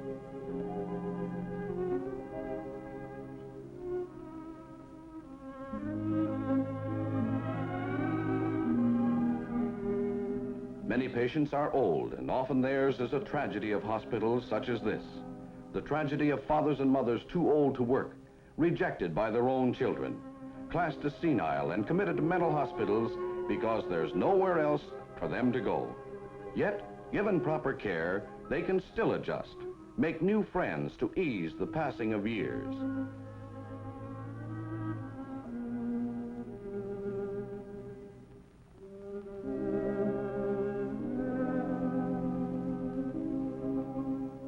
Some patients are disturbed, unable to care for themselves in normal life situations. Others are physically as well as mentally ill. Many are capable of limited adjustment, able to work at varied tasks within the hospital.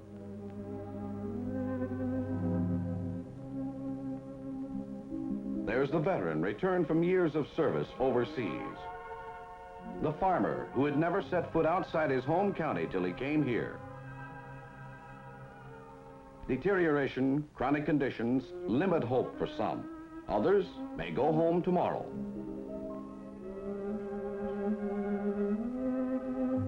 Meanwhile, they're living here. 3,200 men and women all gathered together in a modern mental institution, a city in itself, complete with every facility for effective treatment.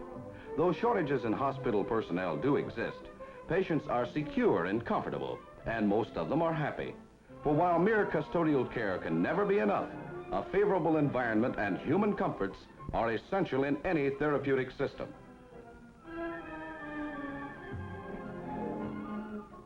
For most, meals are served cafeteria style.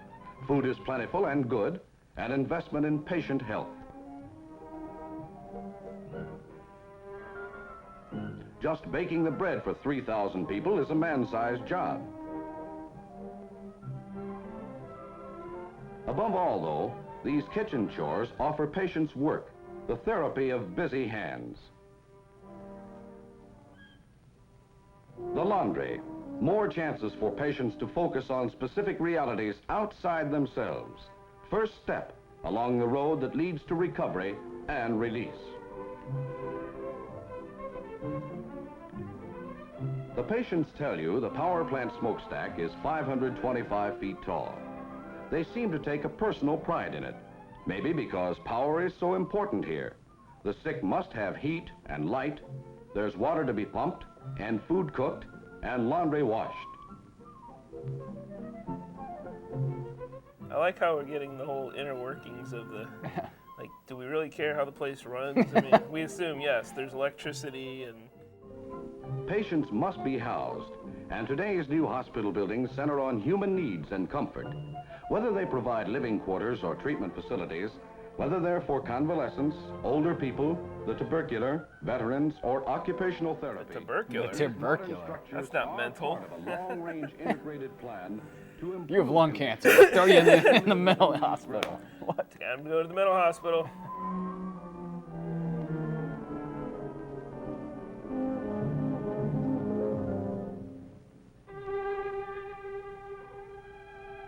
Special units provide homes for nurses and attendants, for they too play a vital role in helping patients to regain health. In addition to the regular staff, student nurses come here to learn to recognize and care for the mentally ill.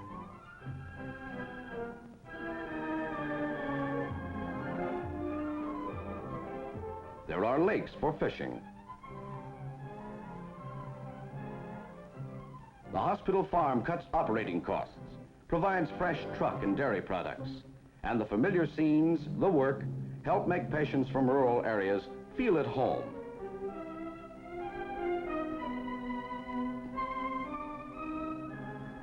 They come from all sorts of homes, these patients, all kinds of backgrounds. But somewhere along the line, life became too much for them. Some apply for voluntary admission to the hospital, one of the 3 procedures by which residents may enter a state mental institution in Oklahoma. Many former patients return of their own free will when new troubles assail them. All applicants for voluntary admission are held a minimum of 15 days for examination before they may be released.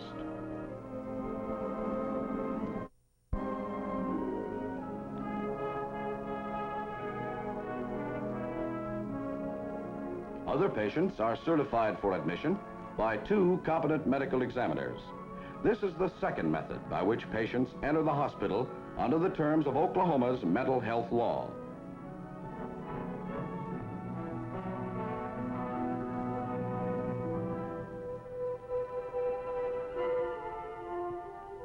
The majority, however, come by court order, committed either by a judge or a 6-man jury. This was the case with Fred Clanton. Fred Clanton? Oh, yes. How are you, Fred? Well, I'd be all right if they just left me alone.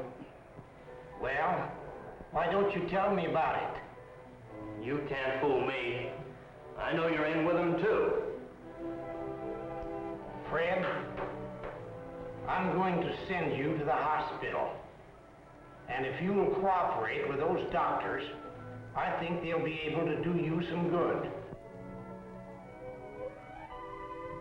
The admitting clerk records Fred's case history as soon as he enters the hospital, takes care of valuables until he is sufficiently improved to be trusted with them.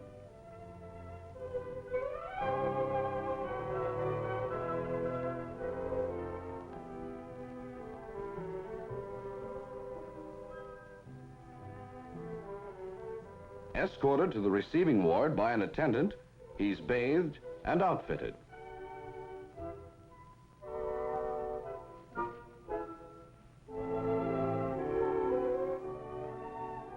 He gets a blood test, part of the medical examination given each patient on admission. There's a chest x-ray also, and a spinal fluid test. That's pleasant. I don't think those are even legal. Finally comes a neuropsychiatric check, designed to bring out data related to the patient's mental disorder. They're turning my wife, you know, Betty, against me. They're taking up all her time. Why do you think they're doing you this way? Well, I've been working on this for years. They don't know it, but I'm on to them. You see, if they can just get Betty to team up with them, then they'll all try to get together.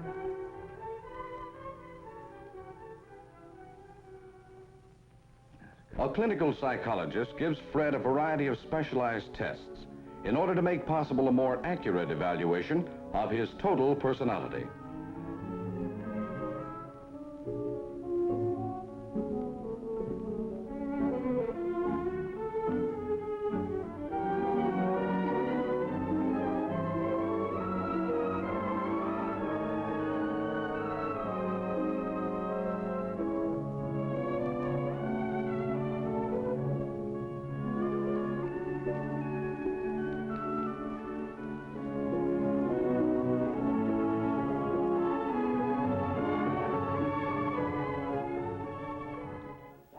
The bib overalls are part of the standard mental hospital. Well, they have to work them on the farm, so That's right. They need something durable. Fred benefits from the skill and experience of all members of the staff, as well as the psychiatrist to whose care he is assigned.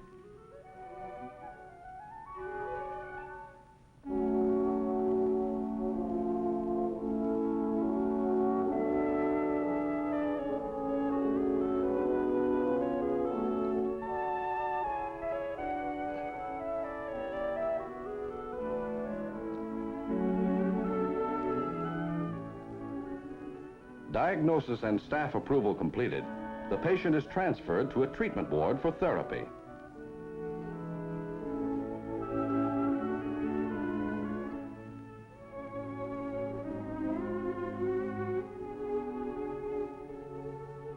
In Fred's case, insulin shock is prescribed, a common treatment for schizophrenia.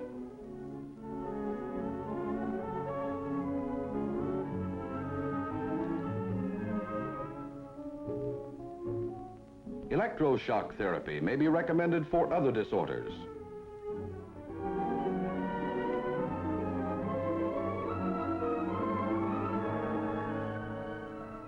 Hydrotherapy is useful in calming disturbed patients.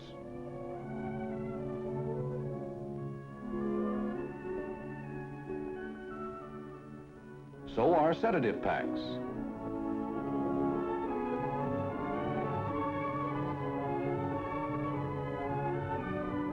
But whatever the mode of treatment, it's essential that it be supplemented by an atmosphere of security and calm. The effective hospital must always serve as a refuge for its patients, a place where they can live quietly during that period of reorientation in which they learn how to achieve a better adjustment to the world outside.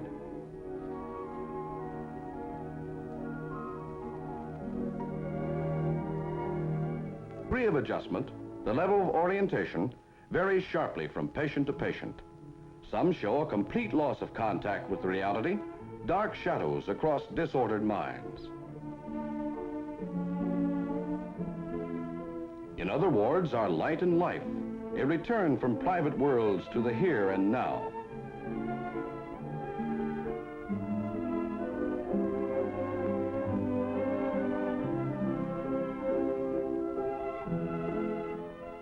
As patients improve, they are moved to wards in keeping with their condition. They're given the opportunity for contact with others who are also getting better, shown that their status as individuals is recognized, that no matter what their problem, there still is hope.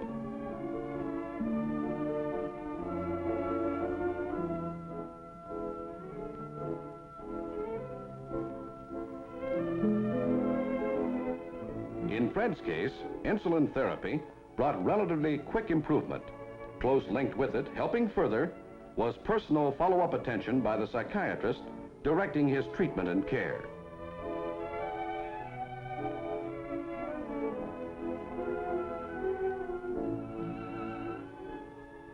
Occupational therapy, reinforced shock treatment, helped Fred to draw away from his feelings of antagonism and suspicion and move closer to reality.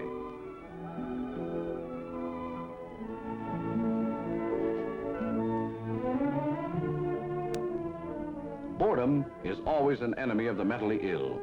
Now improving, Fred begins to take increasing interest in the wide variety of recreational facilities. Patients enjoy movies just as much as anyone. And a hot game of dominoes or pool or ping pong is always fun.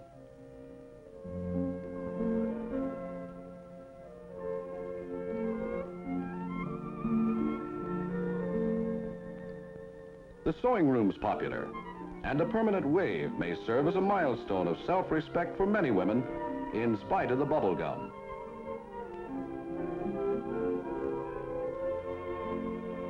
Books mean so much to so many. Improvement brings added privileges, a more normal life. What could be better than an afternoon softball game?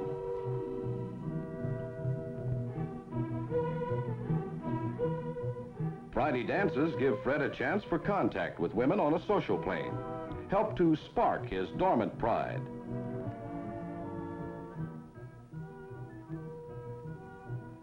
Religious services in the chapel offer inspiration. Then there's the happy day when Fred is granted grounds privileges. Fine, Doctor. As a matter of fact, I feel like going back to work. Well, you'll have to stay around the hospital for a few days. Maybe we can find you something to do here. Oh. How would you like to help us out around the hospital here? I don't know whether there's much I can do or not. We have quite a few jobs that you might do. Mm-hmm. For example, you might work up at the dairy, you might help out in the garden, or You might work over in the cafeteria, or we might even be able to get you on the ground crew. Ground crew? Yes, sir. I'd like that a lot, I really would. Well, that's swell. You just report out there in the morning and everything will be all right. In the morning? Yes, sir. What a difference it makes. At last, Fred can be outside once more, working, enjoying the sun and the seasons. There are the days when visitors come, the chance to talk again with Betty, and George comes too. And now, somehow, he doesn't seem quite as bad as he did before.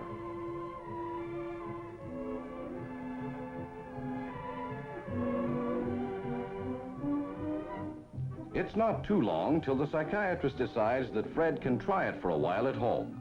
He talks with Betty and with George, helps them to understand that they too have vital roles to play in aiding Fred to adjust successfully to the world outside.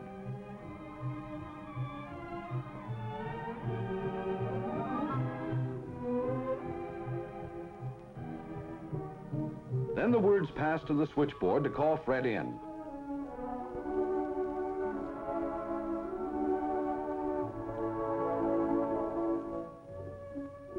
How well he looks.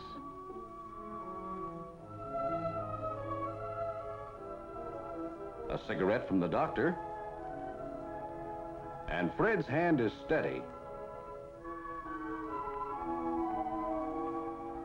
Packing at last. A man can be proud of the things he's created with his own two hands, and a hospital can be proud too. Proud to see a patient face the world as a man again.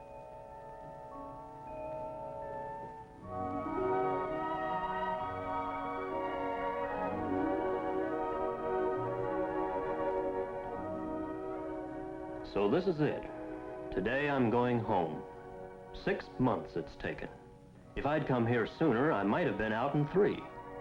But all I could think about was fear. The way everyone was all against me. How much I hated George.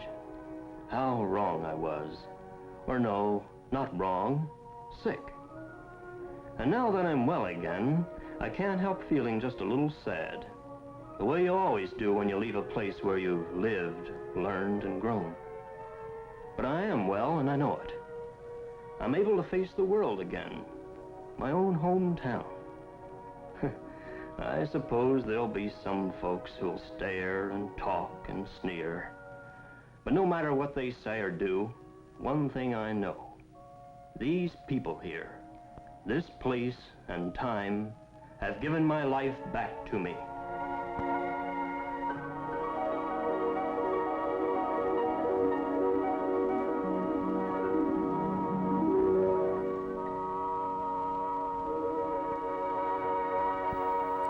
We are never letting you pick the PSA. Okay, well, I'm it's sorry, not really folks. a PSA, but the clipping. It was either this or the syphilis video, so, you know. And that was 50 minutes long. Just think, you only had to sit through 20 minutes of this. So. Yeah, that's true. Anywho, we survived the mental hospital. Sorry if you're, you know, if it was an unpleasant trip. Well, sometimes, like we've said before, digging some of this old stuff up, it's just interesting to see how it was portrayed back then. And weirdly informative about stuff Right. you really don't need to know about anymore. But, you know, Yeah. maybe it'll come up on, you know, who's smarter than a 5th grader next It time. might. All right. Well, do we have any final parting thoughts to offer during this holiday season? I guess we can wish everyone happy holidays, a safe and Happy wonderful holidays. holiday season, and a happy New Year, 2009. Can you believe it? Don't drink and drive. Never drink and drive. I'm serious about that one. Only 2009, I guess it's only 3 years to the apocalypse, right? Because everyone's saying 2012 is the end of the world. That is it, folks. Yeah, you got 3 more years. Hope you. 2012, the end of the Mayan calendar. I know all about that. And by the way, they said it on the X-Files too, so you know it's true. Oh, of course. All right, folks. Well, until next time then, I'm Tim Boehme. I'm Matt Keeney. And remember, Keep poppin', Colonel.